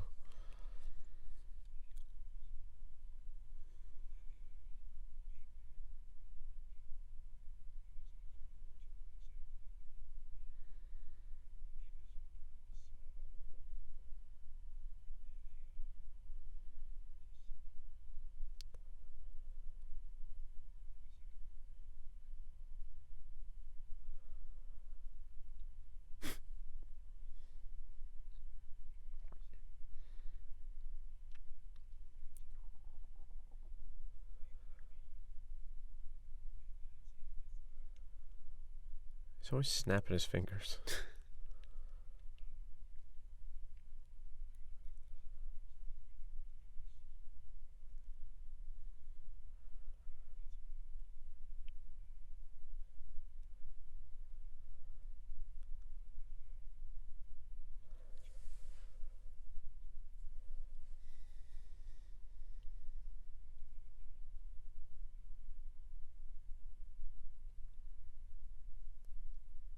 It's a good scene. I'm not crazy about it. I don't. It underwhelmed me on the first viewing, and it still underwhelms me now. There's some good lines, but yeah, I mean, there's some good lines in it, and it's a little goofy. It's not that it's even goofy, if it takes place in real life, it's still a little stilted. That's not even my problem with it. My problem is it's just not the things I'm interested in. The things I'm interested in that movie are like, you know, just the weird close-up shots of the spikes going into the telephone pole or the overhead crane shot, you know what I mean? Or the way the sound works when Moby comes up at the end, or the shot in the tunnel that we're going to see when the lights come up, like weird poetic things. I don't go to Michael Mann movies to see over-the-shoulder shots for 5 minutes of people talking metaphorically about their lives. Like, that's not really his strong suit. Which isn't to say this is terrible. You know what I mean? It's just no, it's not terrible, but it's just like this 5-minute chunk right in the middle of the movie that has nothing to do with the things I like about the movie. Yeah.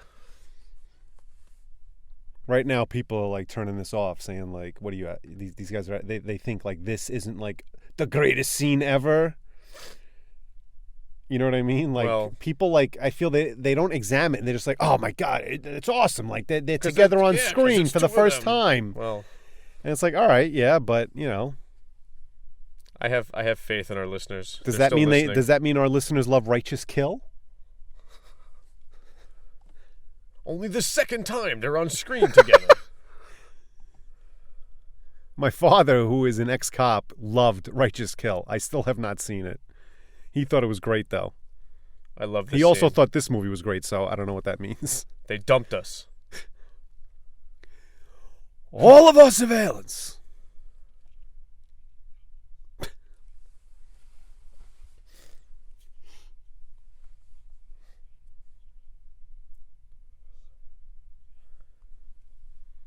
I want to see the conversation with Marciano trying to like, and what does your husband do? Like, they did the same thing in Thief too. They put the transponder on the bus. Oh right.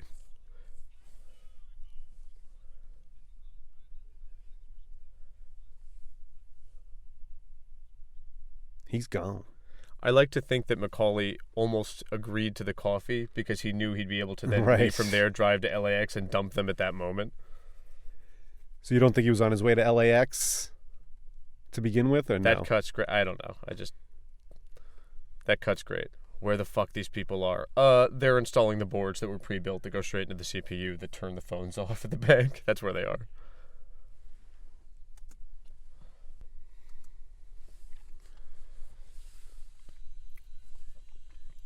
He just loves watching people drill through concrete. Yeah, no, he just loves like watching. I find the blue-collar element of thievery. Yeah. I mean, I understand why, but when I rewatch the movie, I find this part in particular to be somewhat boring. Well, it's only like 30 seconds. But this also, like, when you compare this to the similar sequences in Thief, they have a poetry and a beauty to the images. And, like, you know, when they're using, like, the burning bar and stuff like that. Like, this is literally just drilling out concrete and, you know, this may as well be watching IT guys do stuff. They're just plugging in a computer board. Yeah. I love how fucking frazzled Van Zandt is now.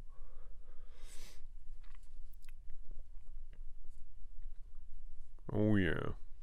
You ain't gonna forget. Look at the fucking office. You can see his bed. He's been sleeping on the couch. It's a weird Look shot at Waingro looking around at the office. It's a weird shot of Waingro. What is that blackness? Yeah, at there's the top like something of the out of focus in front of him.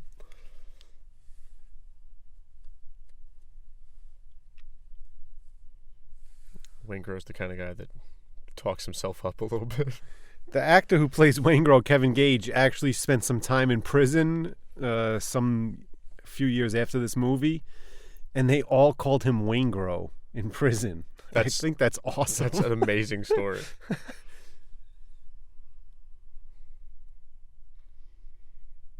Is he in other things? I think No, I mean, he's been in a couple of things, but like not anything like this high profile. What's his story? Do you think he's like a criminal that Mann found? Like I know he was in prison for a few years. No. You know what? I don't know. But he was only in this. Hey, Mann another diner. Neil spends a lot of time in diners.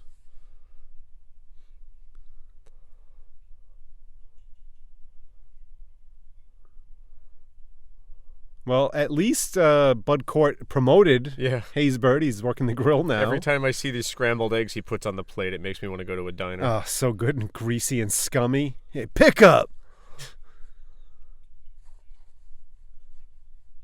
He's grill man and mopping out the back? Ain't a hard time invented.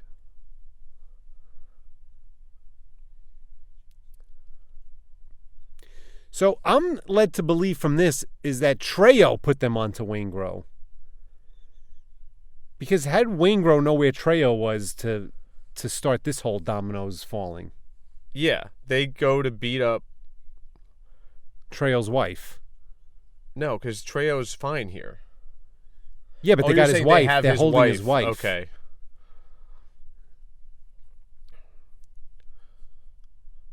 I thought it was just that. Yeah, I guess that makes more sense. Because it's clear he's not going to go because he's wearing a jumpsuit and Well, not that might like be a just regular what he suit. wears to drive. He was just going to be the driver. I don't know. I think he would still be a little more dressed yeah, up. you know what? Maybe you're right.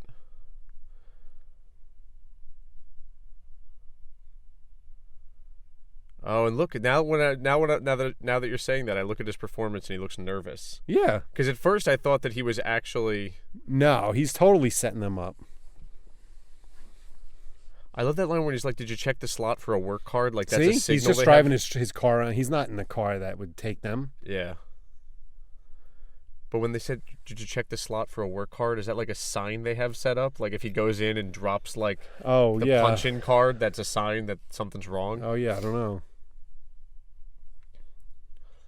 Look at how upset Kilmer is. Those are the scummy eggs you want with those orange slices? It's just diner food, man.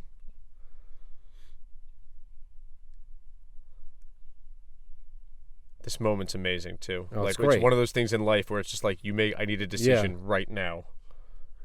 No, why does he say you remember the drill? Has he done stuff with him before? Or he knows that he was a wheelman. Right. You know? This is so good. They were locked up together. The I'm slight, sure they talked about push jobs. in. I love the guy's reaction right after he knocks Bud Cord over. Yeah. Like the other guy who just looks at him like, know. holy shit. Fuck it, man. You're on. Like, just...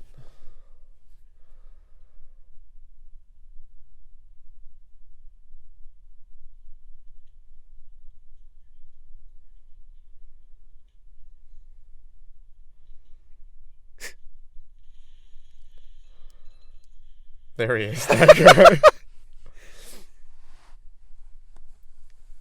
This is a great idea. Yeah. Showing No, I like them this, and yeah. Dominic and everything. And then the music comes in right here. Force Marker. Such a good track. I used to go to a Barnes & Noble where you could play the CDs and Oh, just play right. Force Marker because I didn't have the soundtrack. Brian Eno. Oh, Eno did Force Marker? Yeah. I thought that this was part of Goldenthal. I thought No, Goldenthal no. wrote this. That's... Did you never get the soundtrack? You No, I have still it now. go to Barnes I have & Noble it to now. listen to it? No, I have it now. This is one of the best soundtrack albums of all time, even though half of the cues are not even on the soundtrack. I just love sent this- Eric a William Orbit. Did you listen to I it? hadn't listened to it yet. It's great. There's a I William love this Orbit bank track location. that's not It's on it. amazing. Yeah, this is good.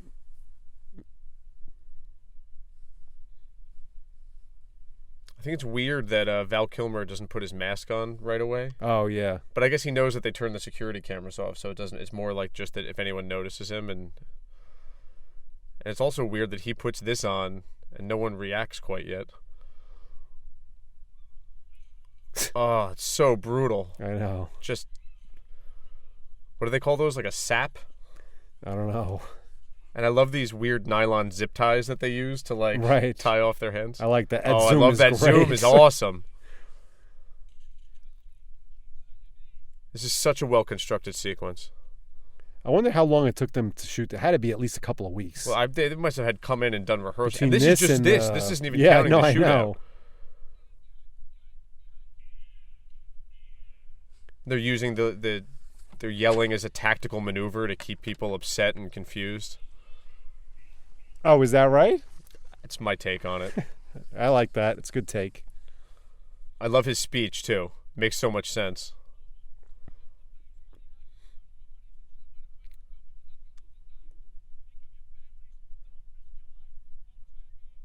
Look at those fucking magazines. They just have like duct tape to their vests. Right. Oh,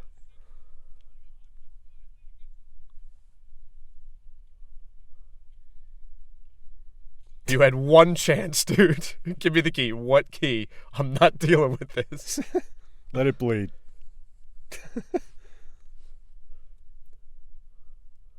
Like puts him in timeout. It's like...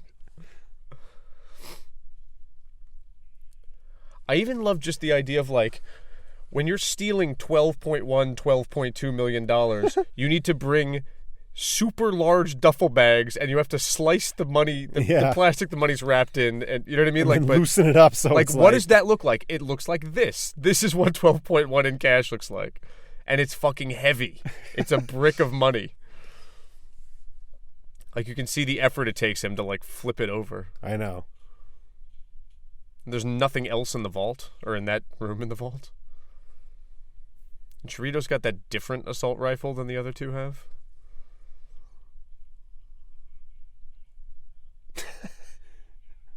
I do that to my dogs all the time when they're jumping up on me. Down.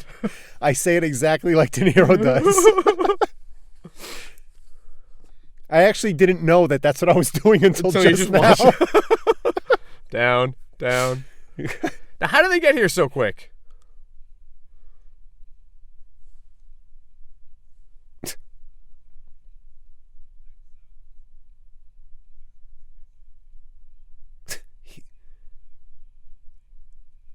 Wes Studi cannot believe it. I love...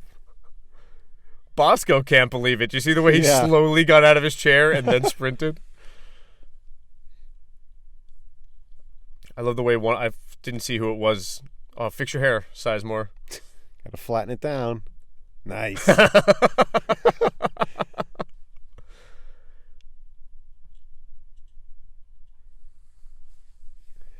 In that great Taschen Michael Mann I tried that they put out. I tried to find this bank when I was in L.A. Oh, really?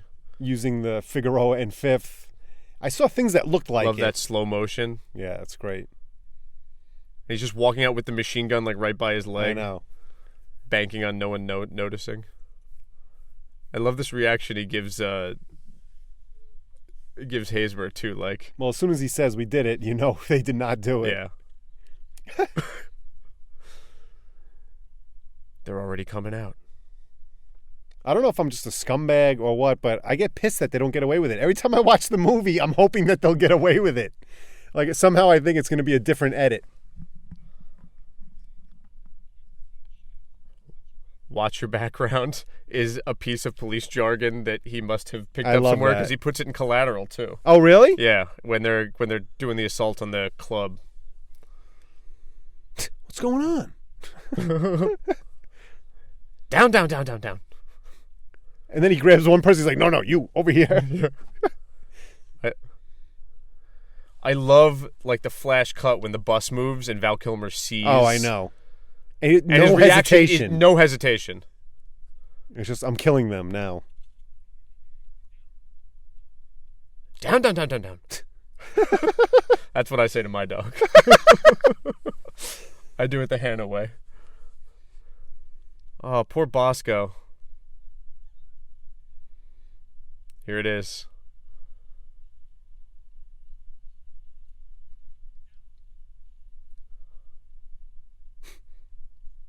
So good. Oh, so good. It's like 10 frames. And the sound of the guns is incredible. Well, he talks about this on his actual commentary track, which I'm fearing might be more interesting than our commentary track. But they added all the sound effect, and they use like canned gunfire. Oh, he looks so...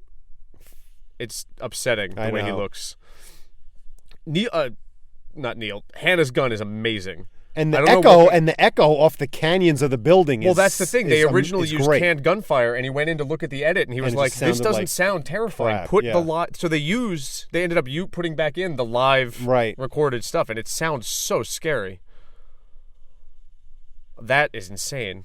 Also, there's no way they're not all deaf. Where it just goes that's like a speed ramp down to slow-mo, and then he just shoots right out the front of the windshield. I feel that's the first time I saw that. Like someone getting away, shooting out the front of their own windshield. Yeah. Now, there's already blood there. Haysbert gets shot a couple times. Yeah, we hardly knew you, Hazy. I don't know how they catch up to him to shoot from the side. Yeah. He's stepping on it. And they're on foot. I don't know geography. I don't know how that works with this.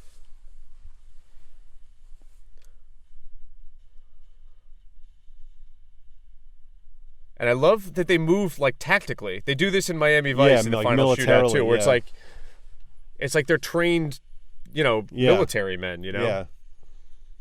Like somebody lays down suppressing fire for cover, and then the other one moves, and then they switch so they can keep advancing.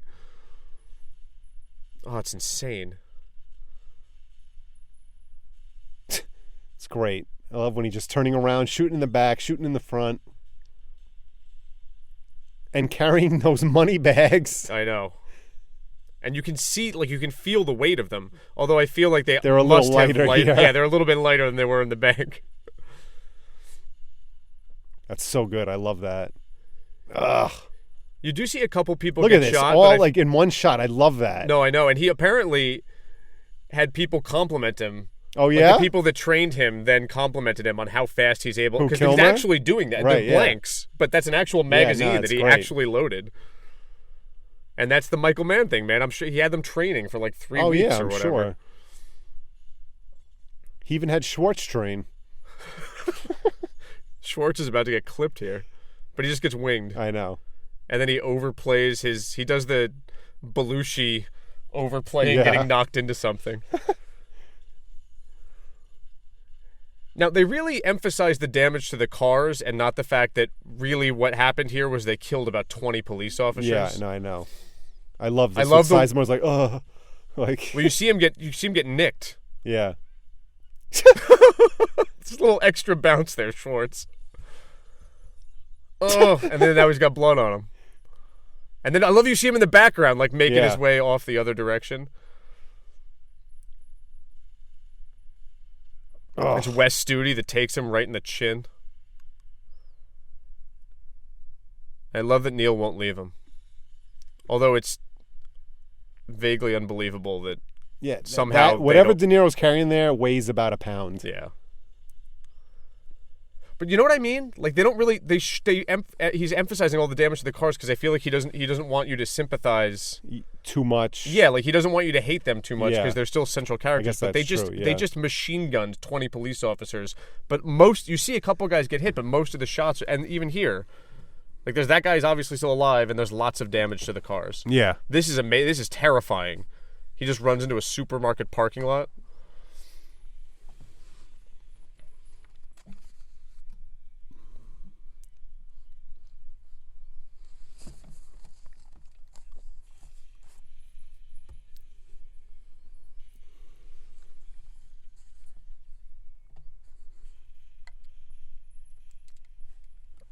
Hanna just wishes he could do all this himself. Yeah. He's like, God, all these other cops keep getting killed. Get them down. Yeah, this guy. No. You go over here. Yeah. Look, he's blowing up the barbecues. Ah, very good symbolism, yeah. It has to be on purpose. Yep. I never noticed that. I need you to set up a big pile of charcoal and a couple of grills right here because McCauley's going to blow them all up. I love this running shot of him. He can't get him. All right, there's still one more. Oh, I know, where just like the camera just keeps getting closer as he's running. Well, just this first, and then the one where he runs up. But even that, like where he takes aim and he can't get him, and then he just starts running like it's nonstop.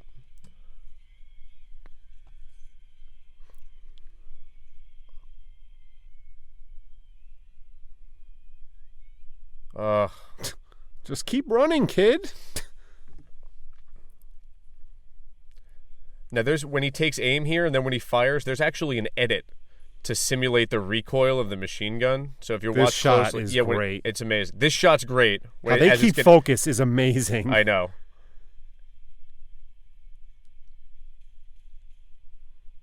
Just waiting. Here, that cut is great, but then when he actually pulls the trigger, it's just to simulate recoil. It's like a jump cut. It's awesome.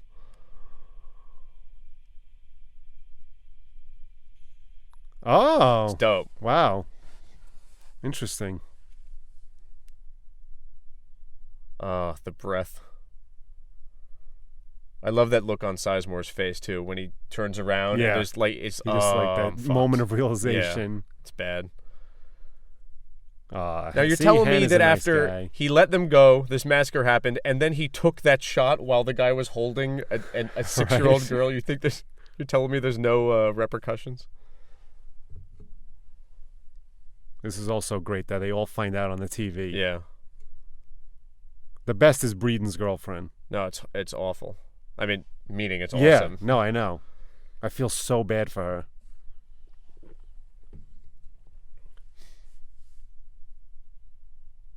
Because she'll never really understand. Yeah. Like, it's just done, Mm-hmm. you know? Like, she doesn't know if she's been hooked up with them the whole time. She doesn't know that they came in and surprised him that day at work. Yeah, no, like, it's true. That's a good point. For all she knows, he's been lying to her for weeks. Piven.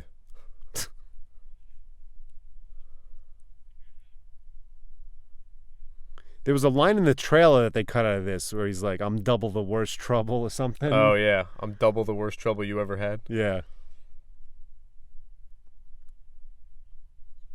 This is Piven before he was Piven. Yeah. It's post-PCU, though. Yeah. But you see, he's still bald. He doesn't have his hair plugs yet.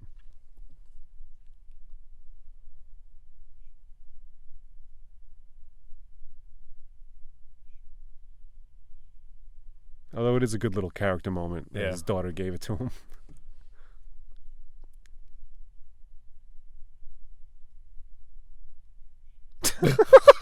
I'm covered in blood. I just handed you $15,000.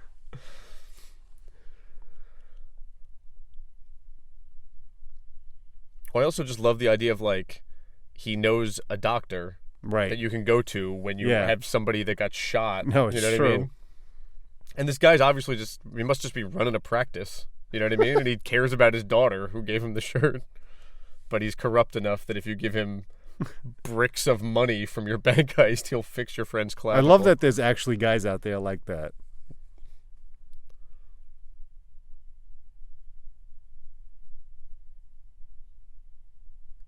If I wasn't such a pussy, I think I'd be a crook. I'm too really paranoid. hard I'm based too on this paranoid and like. Well, even driving around now, I'm nervous I'm going to get pulled over by the cops or something, and I didn't even do anything. yeah, I'm uncomfortable with I wouldn't want to hurt anybody, but I understand the temptation of large sums of money. And not having to show up to a stupid office job. Right, but at the same time, like, I mean, the threat of prison alone. Yeah, I know. I don't make it 36 hours in there. I don't make it 12 hours in there. No, 100%, yeah.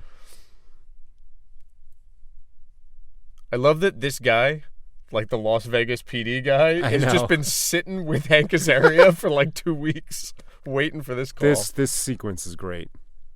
I love and the music also. The music's great, and I love that you don't really see the body. It's just kind of obscured by the doorway, but and you don't even know what the hell happened to Trejo. He looks bloated and messed up. He looks so screwed. It's a good makeup job. That's great. I love the way it's lit. And it the way looks like what a dark house looks and the like. way he talks also, like he's just like you just can't even like breathe.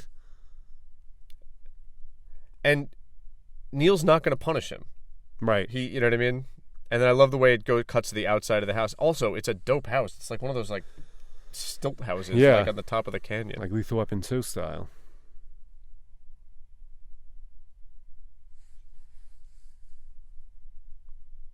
Ugh. Like only his mouth is moving. Mm-hmm. His entire body is like just you feel the pain. It hurts to look at him.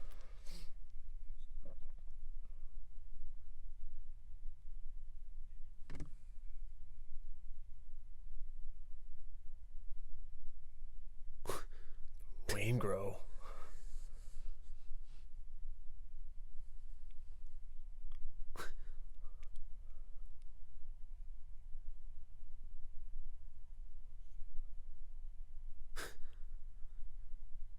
De Niro. Look at that. That he got to do like the De Niro. I know. Do you know his eyebrows went up? He's just like that's such a Jimmy the Gent maneuver. Do you know what I mean? He's just like, oh, that guy's fucking dead.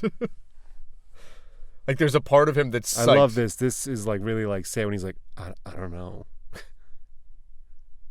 You believe him. Yeah. Like I don't even fucking know what I told them, man. Look at me. I'll call a medic.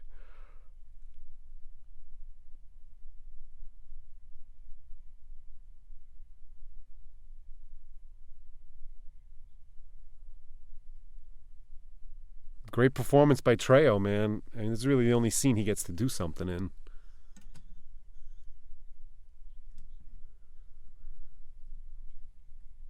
I love they cut to the outside.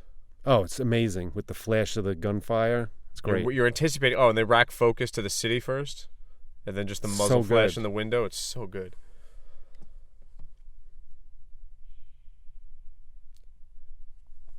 Call Nate. Nate will take care of everything for you. What else is new? See, look, what's he drinking? He's like drinking cognac out of like some kind of champagne flute. Nate's the man. Nate's the man. I love what it's the later scene, right? It's like the last scene Nate's in where he's just wearing that like dragon bathrobe or something. Yes. It seems like he just like had sex with a prostitute, smoking opium, and then fielded the phone call.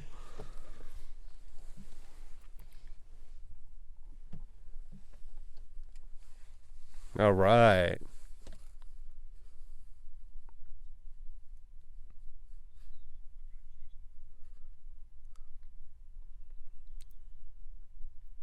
Nate's like, oh, fuck. I thought this was going to be like an easy night. I know. Oh, we were done here. I was already drinking. I'm already 2 cognacs in. Now I got to set up a new out? Come on. I love how they blow doors. Not just how... Oh, the 2 hinges? Yeah. I just love that that's how you blow a door. You know what I mean? I know. I don't think I've ever seen that before or after. And it's just great. It's always a battering ram. Yeah. But these guys no. Or some asshole kicking it. And he's also loading different... He's blowing like door hinge busting right. bullet. Like it's different type of ammo you use to do that. That's what he's shell. doing here as he empties the shells and then puts the new ones in. Wes Studi delivering the dialogue weird. He called it in on Neil McCauley. I wonder why he hates the gray hair so much. Magua? When the gray hair He dies, will kill. He should have been nominated for his performance as Magua. He is so good in Last of the Mohicans, man. That movie's amazing. I've said it before. Here it is. Blow the hinges.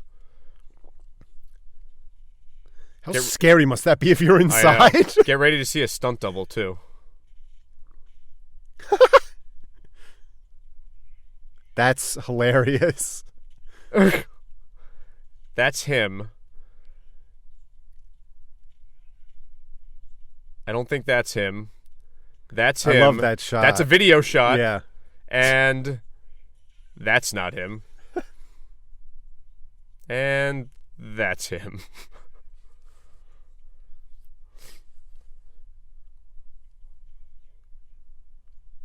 Who? What was Henry Rollins' big song? Liar? Well, that was he was a big Rollins band. Yeah. Oh, yeah. But he was in like he had a lot of spoken word shit also. Yeah. I feel like I was into Rollins for like a couple of years when I was in college. So Van Zandt the bank robbery went bad, but he must know that they didn't get killed, but he's like, I'll go home and watch hockey.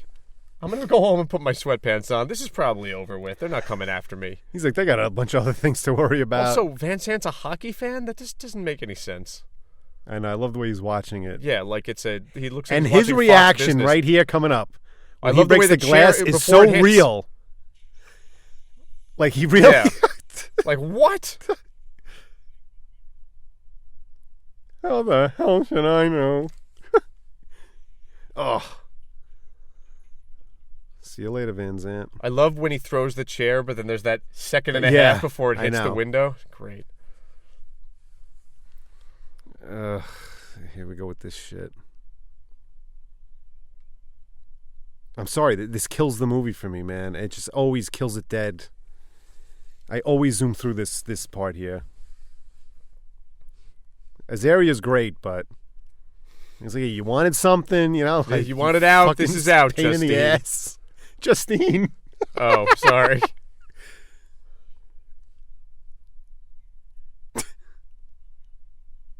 Charlene. What? They're all Eanes.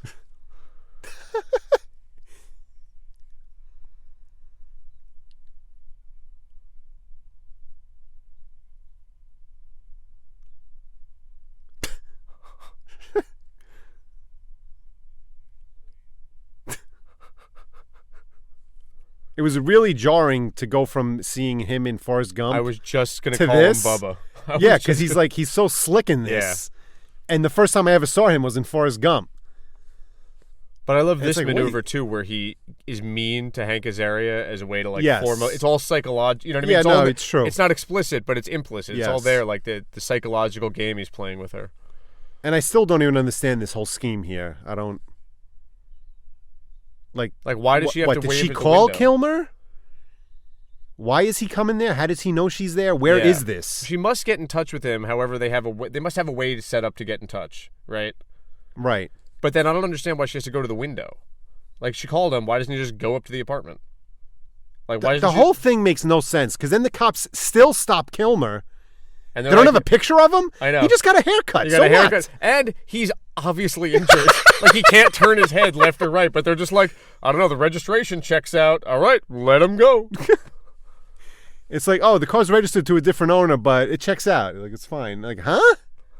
It makes this, that's another thing that makes this whole sequence, like, it's good when she tells him to get lost. But look even on Kilmer's how does he face. understand what that motion even means? I guess, again, they set that up in advance. Like, I don't know, but this, I feel, doesn't really, Mann could have handled this a little bit better.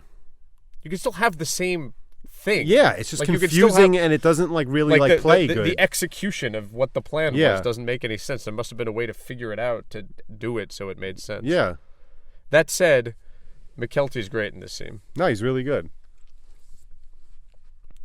Schwartz in a sling. Schwartz made it. Also, nobody's weeping for Bosco here. Like, let's just well, business goes on, baby. But you're right. No time.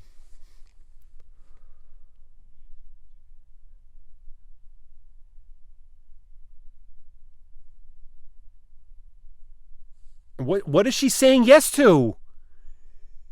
She'll make the call. She's going to call Kilmer. His cell? Or they've got some system. Okay, all right. All right. A cowboy.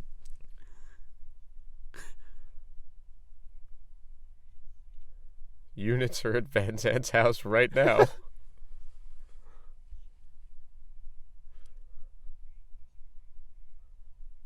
I like that the entire point of that paragraph was to just set up the last 30 minutes of the movie. Like, okay, here's everything that happened. This is what's happening now. But it's good. I mean, it doesn't feel expository. No. He's pretty good at doing burying the expository in jargon and in moments.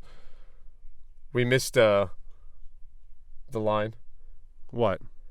Waingro just got himself a suite at the Hotel Marquis under the name Jameson. Okay. Which they set up, right? Because then they got the guy downstairs with the shotgun playing like the... No, Hugh Benny put him there. He's staying there, and Hugh Benny just told him what the deal is. So now they're sending their guy there. Yeah, so now they have a guy monitoring to make believe Waingro's he's like the hotel hall, like and they desk have guy. Okay. They have the guy with the shotgun and then the guy's lobby, across the who across the is hall. terrible in his job because Neil just walks right in front of him. Yeah. This is the William Orbit song I sent you. Oh, this song's great. And it goes... Because there's a song on the soundtrack by Goldenfall called Run Uphill, but it's not this. You can tell that this character has never had a girlfriend before because he just walks in like, yes, I murdered several people, several other people died. Or he never had a girlfriend that wasn't like right. criminally inclined. But he might, like, what was his plan? Just walk in, take an Evian out of the fridge, and be like, yep, that was me. Get ready, we gotta go. Like, and what does he expect her to do? This music's so good, I love it. I cannot believe I have this track now. Did you send it to me as an MP3 or was it a YouTube? M4A. Awesome. It's like The Last Lagoon, I think, by William Orbit. And then there's two other William Orbit tracks. If you go to Wikipedia for Heat soundtrack, there's two other William Orbit tracks. I looked those up. I can't identify where they are in the movie because they're very ambient. So I don't know. But this one I knew, as soon as I heard it, I knew what it was from.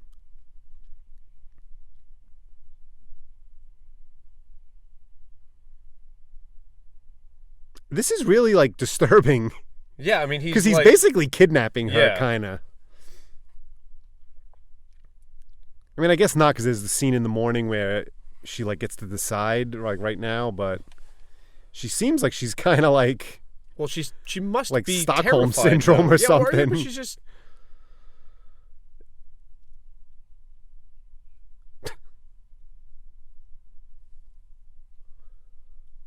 Fuck, I'd run away with McCauley, man. This guy's going to take care of me. Yeah, but...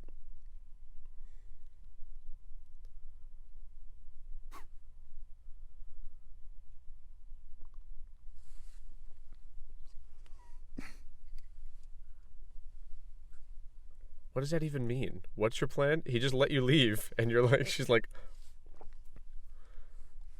what about later?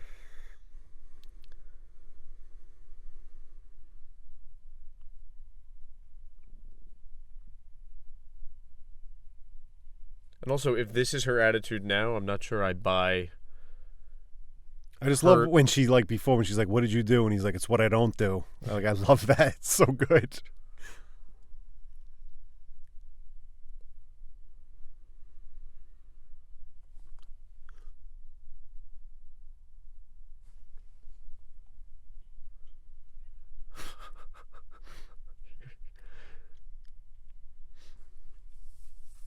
Ralph's reaction. Ralph is great. Barefoot. Xander Berkeley. I love this guy. He doesn't get enough work. He's so good in this. He's usually like a bad guy or a scumbag, so it's weird to see him playing like a character like this.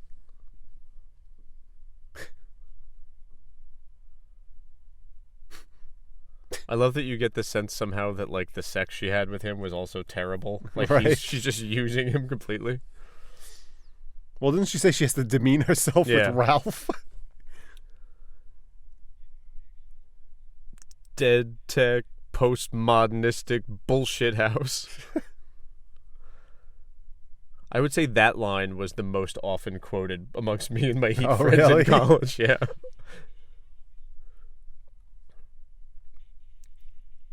I love the extra audio here of the TV going crazy.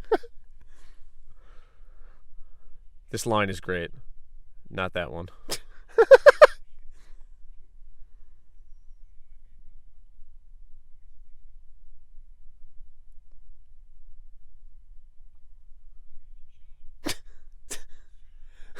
He like falls into the couch.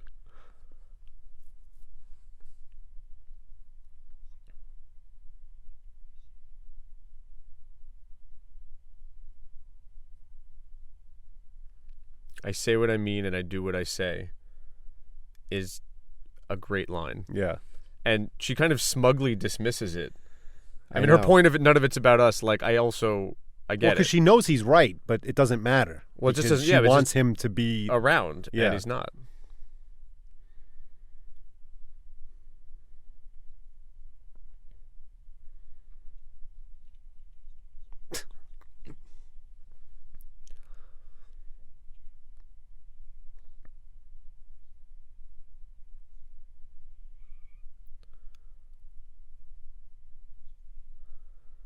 I love that Nate gets away. I just want to say that. I want to know what crew he hooks up with after this.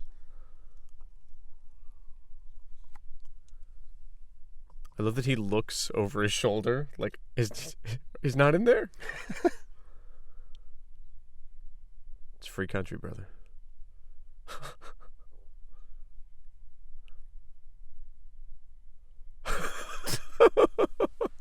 He's like, you fucking with me? Like, and I love the look Nate gives the girl, gives Edie.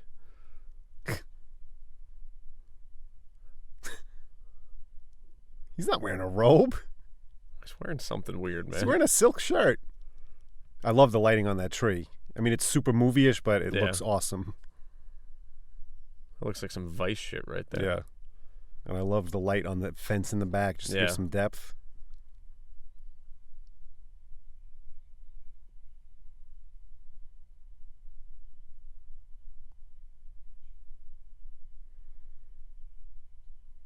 That comes back in Miami Vice. Yep. It's not just themes; it's just lines. No, I know. But they're always lines that like espouse the character's philosophies. Like he's got the same character playing out the things again and again and again. know. But it's. I told you when I was in the theater watching Public Enemies, I kept getting like flashbacks to Thief. Like it felt like a remake. Like a very loose remake of Thief. I think there's really good stuff in Public Enemies. It there does is. not It's work just as a like, whole movie. Yeah, it doesn't. And there's things that there's one moment when I was really disappointed because there's such good set pieces in it, but the one where the crew gets fucked up, they get assaulted and they get ambushed by the police, but that was an opportunity to like set up an amazing gunfight, and they gloss over the gunfight and they never show the cops setting up on them. Like it could have been an amazing set piece, No, like it's true. You wonder like the what beginning of the happened. Wild Bunch or something. Right. And he just didn't do it. I guess because they had to go do the other shootout. Anyway, that's obviously a digression to a different movie, but it's just there's some really amazing stuff in Public Enemies, and I feel like it gets summarily dismissed. It's true. I mean, it's because it's not, as a whole, it's not up to his other movies. It's not.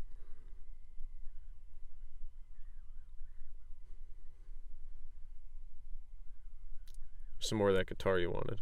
I love it. Some more shots of the SWAT guys you wanted. You understand? Even today, when I go to a place with palm trees like Florida or California, I play the Heat score. It's just great.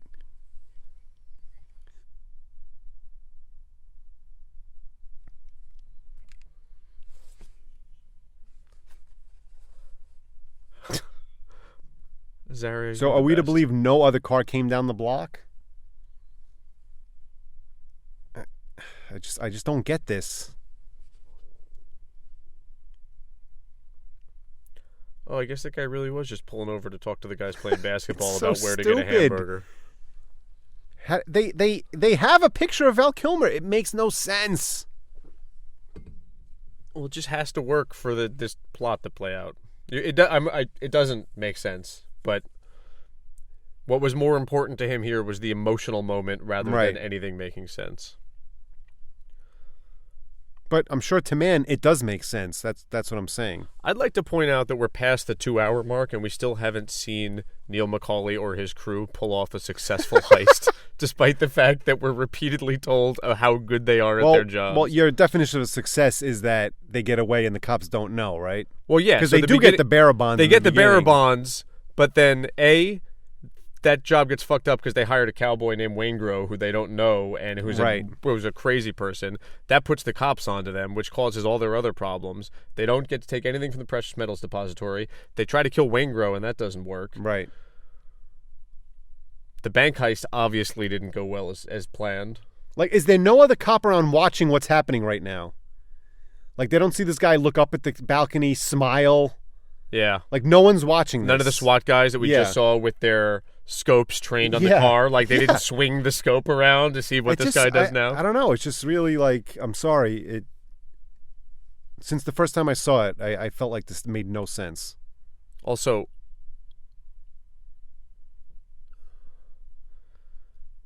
I mean, it's just the kind of thing you just got to gloss over and accept. It is weird that of all of Neil's crew, like, Chris is the only one that gets away.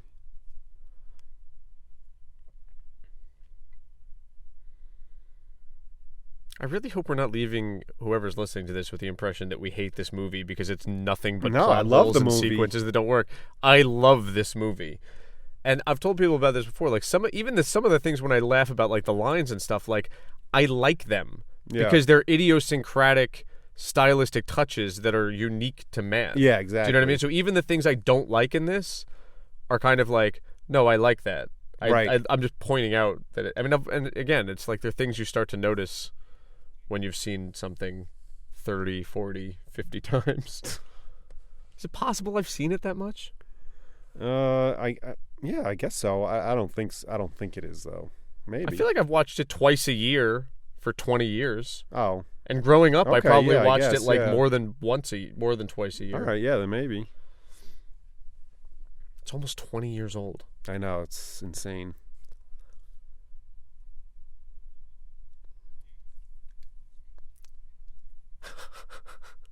That sounds like a believable alias.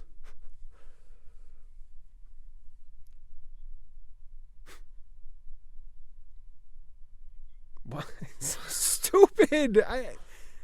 Oh my God.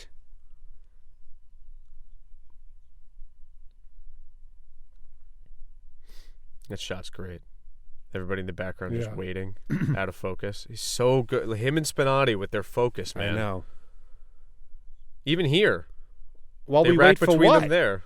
Oh, what? They still think the next car coming down he is... still thinks Chris is coming because he doesn't know that was him, inexplicably. Stupid. Sad face. This is the only good acting she does in the movie. It's pretty good. Oh, he's blue. It's blue because he's sad. See, but Chris gets away, but you can't get away with your family. Yes.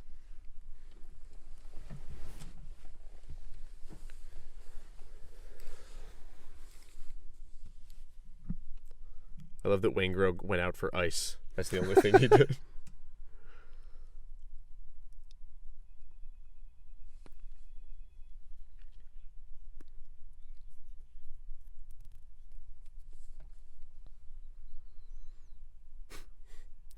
Also, so if you just call a hotel and you're the police, you can be like, there's a man who's a mass murderer who's staying in the suite at your hotel.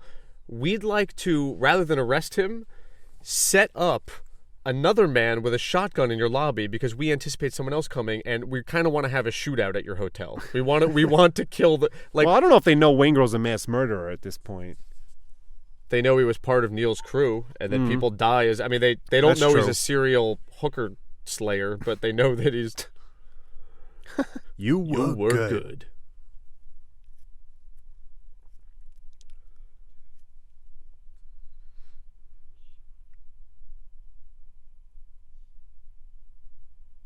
What about your other cases? MCU, is that Major Crimes Unit? Or Major Case Unit? Oh. He's basically Vincent D'Onofrio in Law and Order. Major Case Squad. It's the same, like, theory. They even talk the same. Weird speech patterns.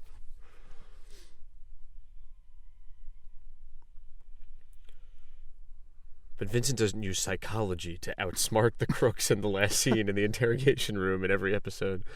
Now, is this Donald Logue sitting here watching him kick the TV out?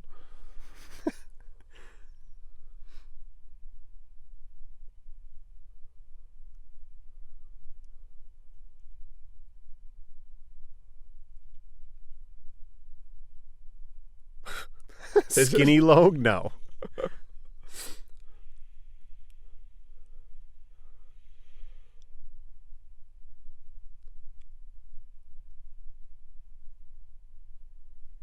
All right, so hate to bring up another plot hole, but so he walked in on Justine with Ralph this morning. Right. Now he's already got a hotel, and somehow Natalie Portman knows where it is and somehow got into it somewhere in the intervening 9 hours.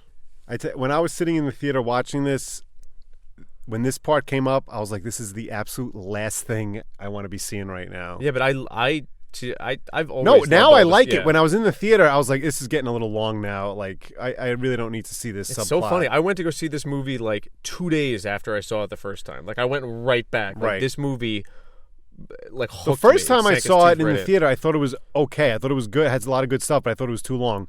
Then I saw it a second time about a week later, and I was like, "This movie's amazing." That's great. Yeah. That's really upsetting. The music is great. Which I think he uses this in Insider, too, doesn't he? I don't know if it's this, but it sounds like the Lisa Gerrard from Yeah. Dead Can Dance, like that female vocalist that does that. It may that may be her, but I don't know if this actual cue is in Insider. Because he does reuse music. Yeah, he's done that.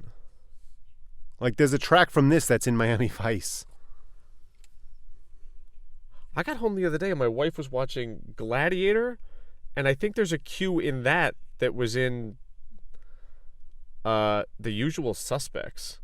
That's bizarre. They're like just, maybe what, yeah. If it's the same studio, it's very easy to use the stuff. And it wasn't like a theme. You know what I mean? It wasn't like introducing a character. It's like some it was kind just of background music. He rips those towels really easily. I would think even in a hotel, a towel is a lot harder to rip in half. How did All she of a sudden, get to the Vincent hospital Hanna before becomes him? the Hulk. Yeah, that's true. Doctor, I need a doctor here. You've come to the right place, Vincent. I like this moment with Venora. No, she's good with the bags under her eyes, like.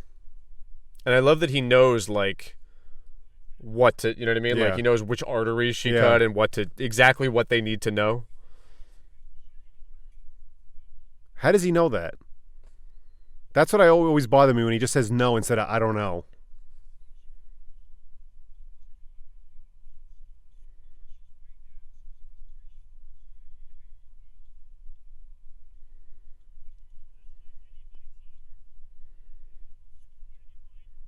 Bathtub.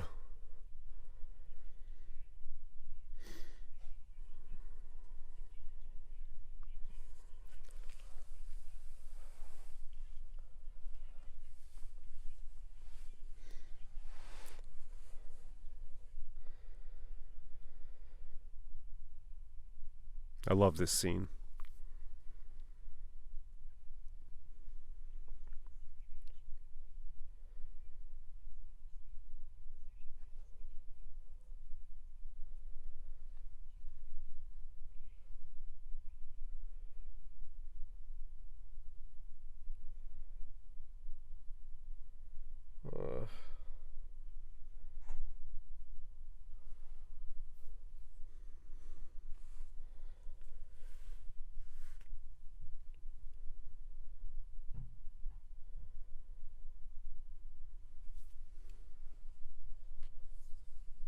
Until he gets the beep.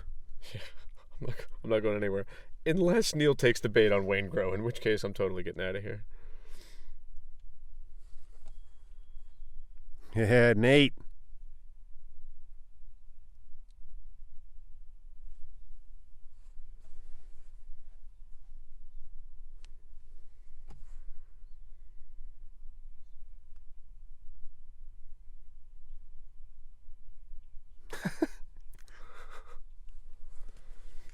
You figured right.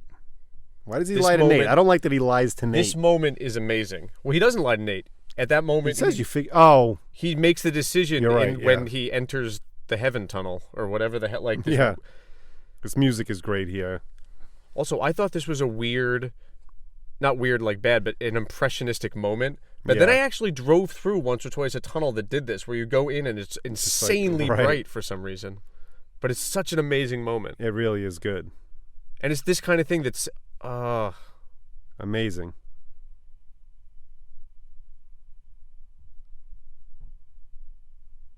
He can't let it go. This is some of De Niro's best acting when he like kind of half smiles and gets mad, then smiles and gets mad. He changes. He's like, I'm free. Waingro. Newman. All this. He also cries for a second. He does 19 different things. And then he really De Niro's it up at the end and makes that grumpy face. That's time.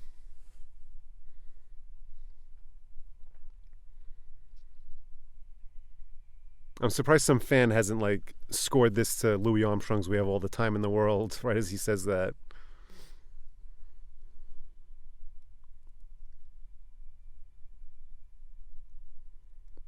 I also love that without having time to concoct a plan to do this, he knows exactly, like, somehow his skill set has also taught him how to, I think if he wouldn't have created such chaos, he would have gotten away with it if he could have figured out a different way to, like, neutralize the cops across the hall. I just think it's funny that he's already got a plan, like, oh, I know what I need to do. I need to sneak in the back entrance.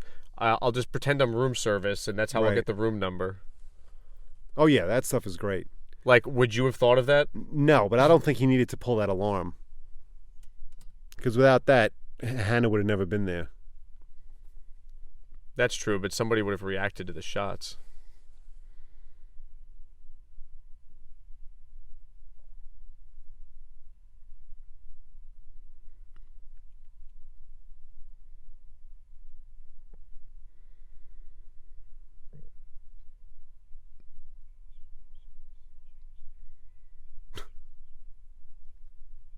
They're always doing that. Yeah, I know. I would never figure Waingro for a BLT kind of guy. Well, he didn't actually. No, I know. It's just funny. Yeah, Jameson ordered a grilled cheese. They didn't give us the room number. It's also funny that in a movie this epic and this long, they still, like, they easily could have been like, Nate could have just told him what room he was in. Right, But they still take the time to, like, build this up and do all the details. And, like, only Mann can get away with, you know what I mean? Somebody that's, I feel like even though his movies aren't always like that big successes, like he's just like this guy with this reputation and this power, Yeah. and probably he's really good at convincing people and getting what he wants and fighting for it and being stubborn. There was 4 editors on this film. That guy's got a shotgun. I'll just put my hand up and look the other way. That's not suspicious.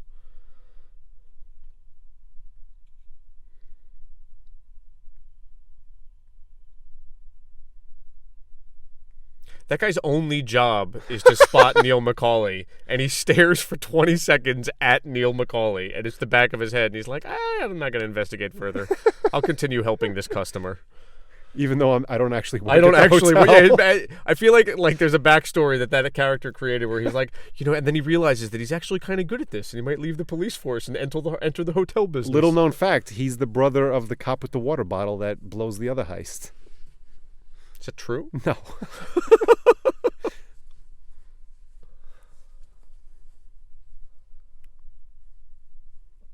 Even this, like he knows he's going to pull the alarm, but he Right. wants the elevator to stay.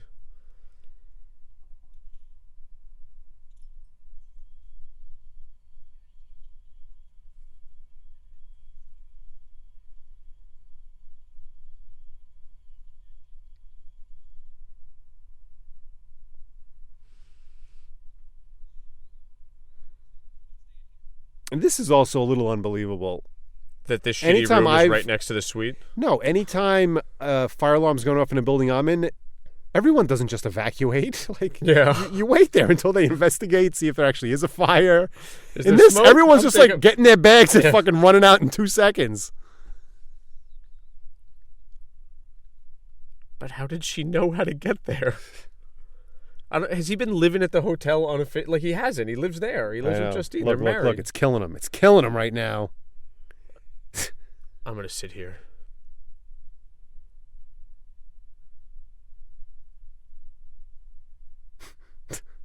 What is going through Hannah's head right now? I know. But I also love that it's not just Hannah's head. It's like the movie's attitude is that she redeems herself when she stops being difficult and lets him go. Right. It's like, oh, you can take care of this fucked up situation yourself. Thank you. I have to go do my job. Like,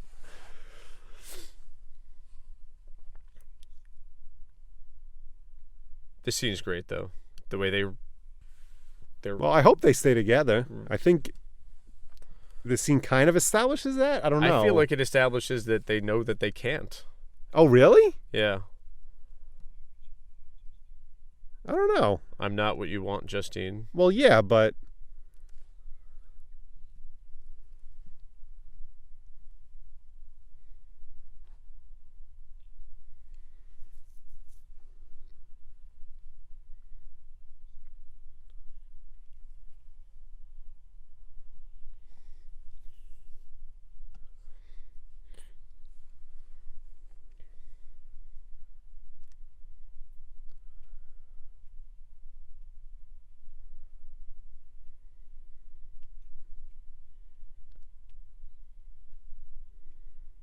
As soon as he's around the corner, he sprints down the stairs. I would rather they just cut to a shot of him slow-mo jumping down the entire stairwell. I love the way he runs down these I know. stairs.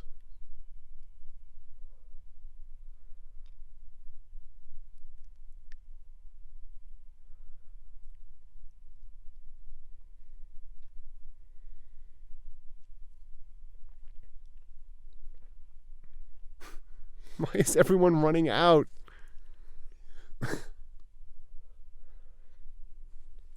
I don't know. If I was on like the 10th floor of a big hotel, I feel like if I thought there was a fire below me, I might leave. Maybe. I guess, yeah.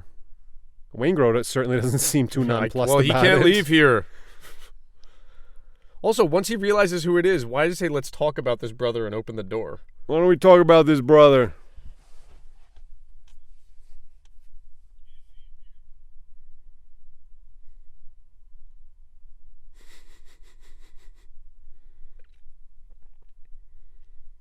I guess that was his plan. He had to do that to get him to open the door.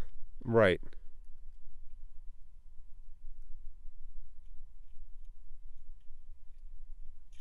Oh, that's rough.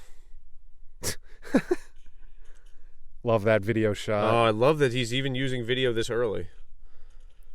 Ali's usually references the first time he started doing it. This is so good. I know. When the His angel of eyes, death sees his own Gage's end. eyes when he like looks up is so And good. the noise.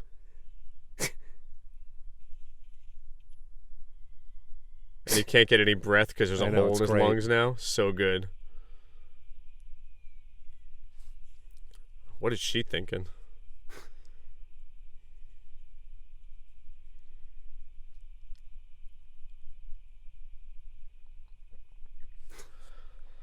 Where did Neil get his training? Like, how does he know when he's got him here? I know.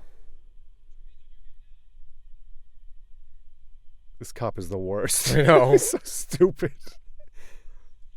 Like, but that's obviously like a maneuver that someone teaches you. Right. Do you know what I mean? Like, Yeah. this will work once on a I love guy. that tableau. That's It's so amazing. good.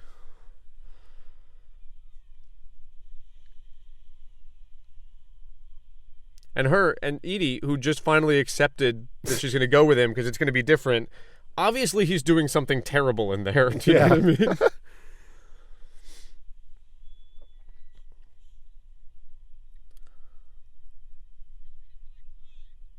Hey, can I get a chopper to just pick me up at the hospital? Drive me over to the airport marquee?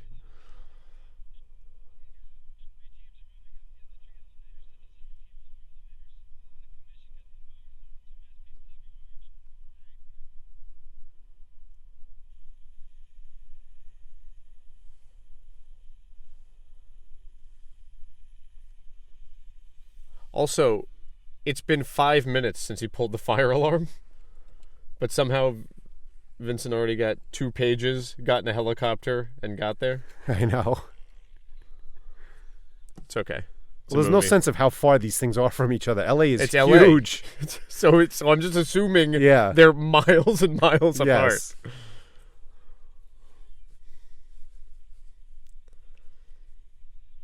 I do love the moment when he sees Edie and reads that Yes. as what it is. And why? All because of the conversation in Yeah. the coffee shop. I got a woman. How about, give me that shotgun? Sure. Sure, man in suit. Like, what? Go get him. Yeah. Like, he's not a badge. There's nothing indicating that man is a I police love that. officer. I love him just throwing the Yeah. shit. She's like, okay, he was the one that did all this.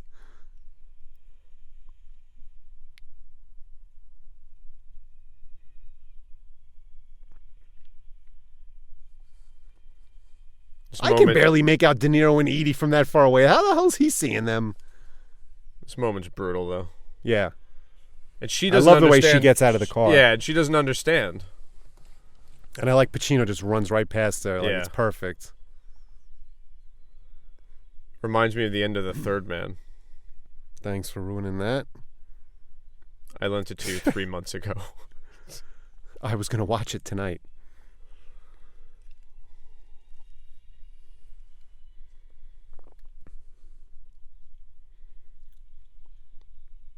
I wish De Niro was a little more disciplined and like took off like, I don't know, about 20 seconds sooner. Yeah, maybe he would have gotten away. Yeah.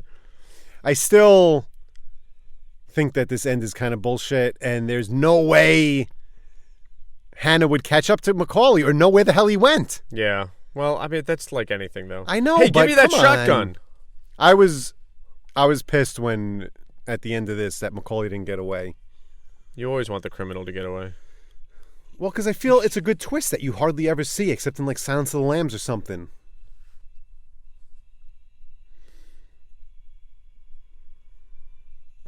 But the whole point of the movie is that he's been betraying his own code. It's not like he gets away because man thinks the good guys always have to win. It's that he gets away because his whole arc is that he's been betraying his own code that he lives by, and that's the code of I love how you these live shots like of them running and the it's kinda, awesome. the silence kind of like no music here. It was really good. De Niro does not appear to be an athlete. I know he doesn't run too convincingly. Pacino's great, though. Yeah. Pacino gives a good sprint. No hesitation, too. I love that he's just this is it. I'm opening fire. I'm not going to try to talk you through this. Or no hesitation, like, maybe he went into one of these hangars. Yeah.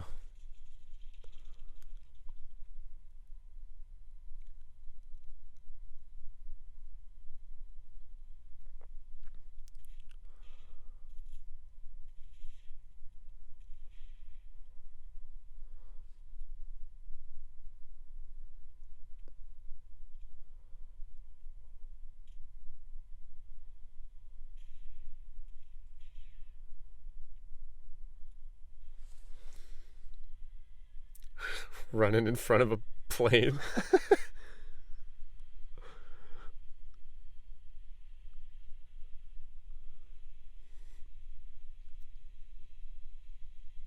And you can just barely tell they compressed that with like the zoom lens to make it look like he was like right there. He's really like 500 feet away. Yeah. That would be kind of anticlimactic, seeing Neil McCauley just get sucked into a turbine like, oh, I don't, and like shredded and splashed onto Hanna's face. So here's what I was talking earlier, the setup. I mean, I think this is really cool because it's Your not... analysis is pretty genius. It's not over... I like that. Well, what's cool about it is it's not... It's definitely there, in a way, but it's not like over the top symbolic. I mean, I never... It's like built into the... You know what I mean? Like it works on its own as an action suspense set piece, but there's also like other elements of it. And especially since it mirrors the way they first met. That's how I've always... That's interesting. I never thought of it like that. Not even that he thought of it that way and that's why he wrote it and created it that way, but I feel like that thought must have gone through his... For somebody like Mann who thinks about things the way he does, you know what I mean? But I've never necessarily heard anyone else talk about that. It's possible, but even not. Sometimes a creation transcends its creator. You know what I mean? Like, well, that's what I think of it.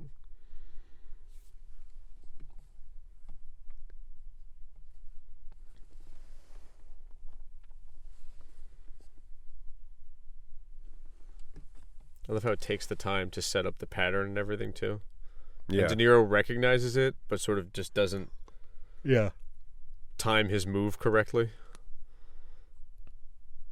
And it's weird that Pacino is so brazenly just standing in the middle of everything.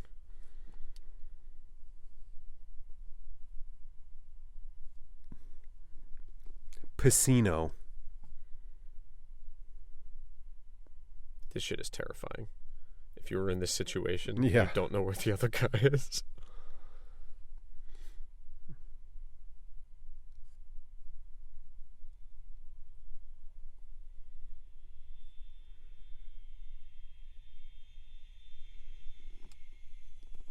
See, that visual effect looks a little dodgy. I've always thought that, but I don't know. It still works for me.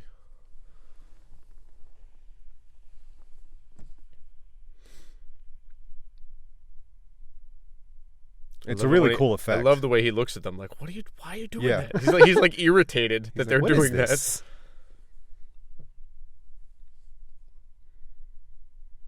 You get the sense that Mann went to an airport and walked around and thought, you know what I mean? Like, I know there's hotels near airports. It seems like this one's a little like just, right on top just of a it. Fence. Yeah, he just jumped over the it's fence. Like their hotel rooms, like at the gate. Like, I don't know. Look at that focus. Look at those things in the background. That's great. I love Spinati. Dante Spinati. What's he been doing lately? Well, he did Public Enemies with them, didn't he? I don't think like so. That was I think they returned together for that. Dion Beebe did I was going to say Miami Vice and Maybe Collateral. But I'm pretty sure Spinati came back for Public Enemies even though it was still video. Here it is.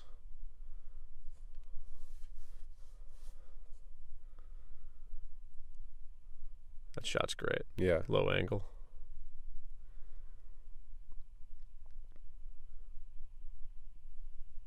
See, he's waiting for the lights to go on, right, De Niro? So he can see him. The so runway he, like, lights become the projector. Fate. Yeah. He becomes the celluloid. There's the movie.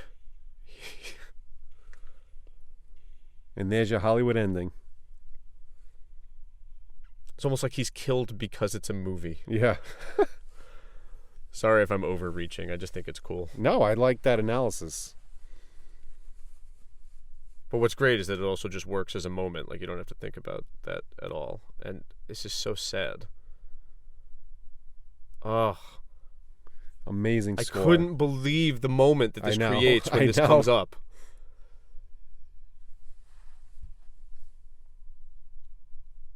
You think even Mann, when he heard the song, he's like, "Holy shit!" Yeah, like oh my god. No, but I still remember the way it felt leaving the theater, No, and I after know. having this whole experience. But then, it's not the plot. It's not. It's gorgeous. It's It's the just- feel. it's It's the beautiful. feeling. You know what I Yeah. mean? I'm still not crazy about them holding hands, but I get it. No, but he's I get it. No, I get it. I just like it. Just seems a little like I don't know. well. It's like a handshake, and then it turns into like. We're connected, brother. Well, it's like comfort. He's like comforting him. That's like he comforted Right. the lady whose daughter died. Yeah, It's except like, this guy shot like 30 cops, so there's still a including there's still- Bosco. What about Bosco, Hannah? There's still a respect. And Schwartz is in a sling. Bosco's not just a chocolate drink. It was your partner. He's genuinely sad. No, But you won't it- even look at. You won't look at him. But he's there for him. You know what Well, I because mean? he realizes without McCauley, he doesn't exist. Yeah. Like he needs. They All need he each is other. what he's going after. Yeah, that's right.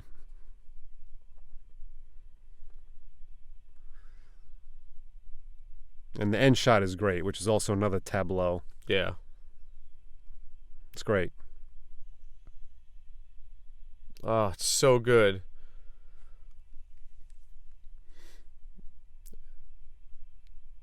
As the music crescendos, isn't it Michael Mann's name that comes up as the first credit? I think so. So good. How this movie didn't get nominated for jack shit is incredible to me. Like, feel like people it came dismiss out it as in like- the end of December. People dismiss it as like a crime movie. Like if this came out now, no, people will go insane. But Michael Mann's reputation has built even more now. I feel like. I don't think at this point. I think it was after The Insider. The Insider got nominated. I felt almost as a makeup for this, even though it was more of a message film, which the no, Academy yeah, but that goes was more. for. It but- was that movie was disguised as a. No, but I feel after Collateral, Miami Vice, and now Public Enemies, I feel he's not really considered elite now anymore. I feel like he's not. But there's also like people like Matt Zoller Seitz who are like obsessed with him. and Critic, constant- the critical community, yeah, but the actual like Hollywood community, I feel, looks at him as like an outlier. Yeah. Which I mean, I think they're just like they must be jealous because he's just like so like much better than they are. Well, but also people also see Miami Vice as a failure, where we see it as like an unbelievable achievement. Yes. Most people don't see it that way, so they're looking at Vice, Public Enemies, right? Luck kind of fell apart. Well, like everything has been look, doing for while- the last. You're right. You're absolutely right. People don't. To us, it's just like he had a bad movie. Basically, we just see Public Enemies as like a bad movie with amazing. Look, I have two sequences. things inside me. There's a part of me that hopes Miami Vice gets reevaluated at some point, but then there's a part of me that doesn't want people. I like liking something that other people don't Yeah, like. the way like everyone loves Point Break now. Yeah. That was not always true. Exactly. That thing grew over 20 years. So I want people to recognize Miami Vice's brilliance, but at the same time, I'm okay with them not because I like being a contrarian about things like that. I'm still shocked when I give it to people who are like deep, like over intellectual film people, And they don't like it. and they still just don't like it. They just think it's a failure. Like to me, that's I don't amazing. get that. I don't get that. It's like that movie to me looks like Leviathan. It looks like an amazing experimental, Yeah. crazy imagery. Like just the images are insane. Universal thought that was going to be their new summer I know it franchise. was gonna be like it was going to be 21 Jump Street. Look, much like Unbreakable, say what you want about M. Night Shyamalan, I wish he could have made the Unbreakable trilogy. Same thing with Miami Vice. It was meant to be a franchise. I would love to see a sequel to that and just see what other missions man would come up with. Ugh! Maybe someday. Well, I hope you. That was Michael Mann's Heat. That was Michael Mann's Heat and our random thoughts on it as we were watching it. I hope Thanks for sticking around. if you in fact did, somebody will. Somebody's still listening.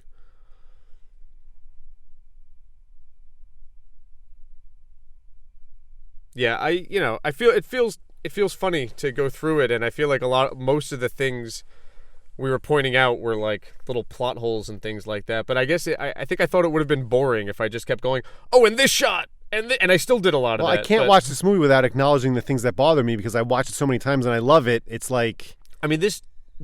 Yeah, I know what you mean. And this movie to me is like... Far East National Bank. There, it's actually called that? Yeah. This movie's part of my cinematic DNA. I mean, I saw this when the weekend it came out. Hey, look at that. Late Evening in Jersey, written and performed by Brian Eno. Where's that track? That's not on the soundtrack. I got to find that. That's a great title for something. Last Lagoon. That's the one I just sent you. I'm going to grab that right now. Yeah, no, I mean, this movie's just such a part of my DNA that I sometimes I don't even see it anymore. No, like when I'm true. watching it, like it's no longer, it doesn't, I'm just remembering the way it worked on me because I just see shots as individual things, like the cuts aren't invisible anymore. Well, it's almost like when you drive someplace and you're like, wait, did I stop at red lights and wait for the green light? Like, it's so automatic. Yeah. So when I watch this movie, I've seen it so many times that I like, it's just like you said, it's a part of me and it's great. Oh, that's right. This Kronos Quartet performed. That's right. But I will say one thing. I hate when people are like, oh, I love Man. Heat is awesome. No, I hate... And that's it. That's the movie they point to. Yeah. And it's like, come on. But be that as it may. may. Well, what are you going to do? I mean, this is obviously... Yeah. Thank you, Warner Brothers, for distributing this great movie. Thanks, Michael, for making it. And thanks for listening. Yeah, see you later. This has been You Hate Everything. No, I don't.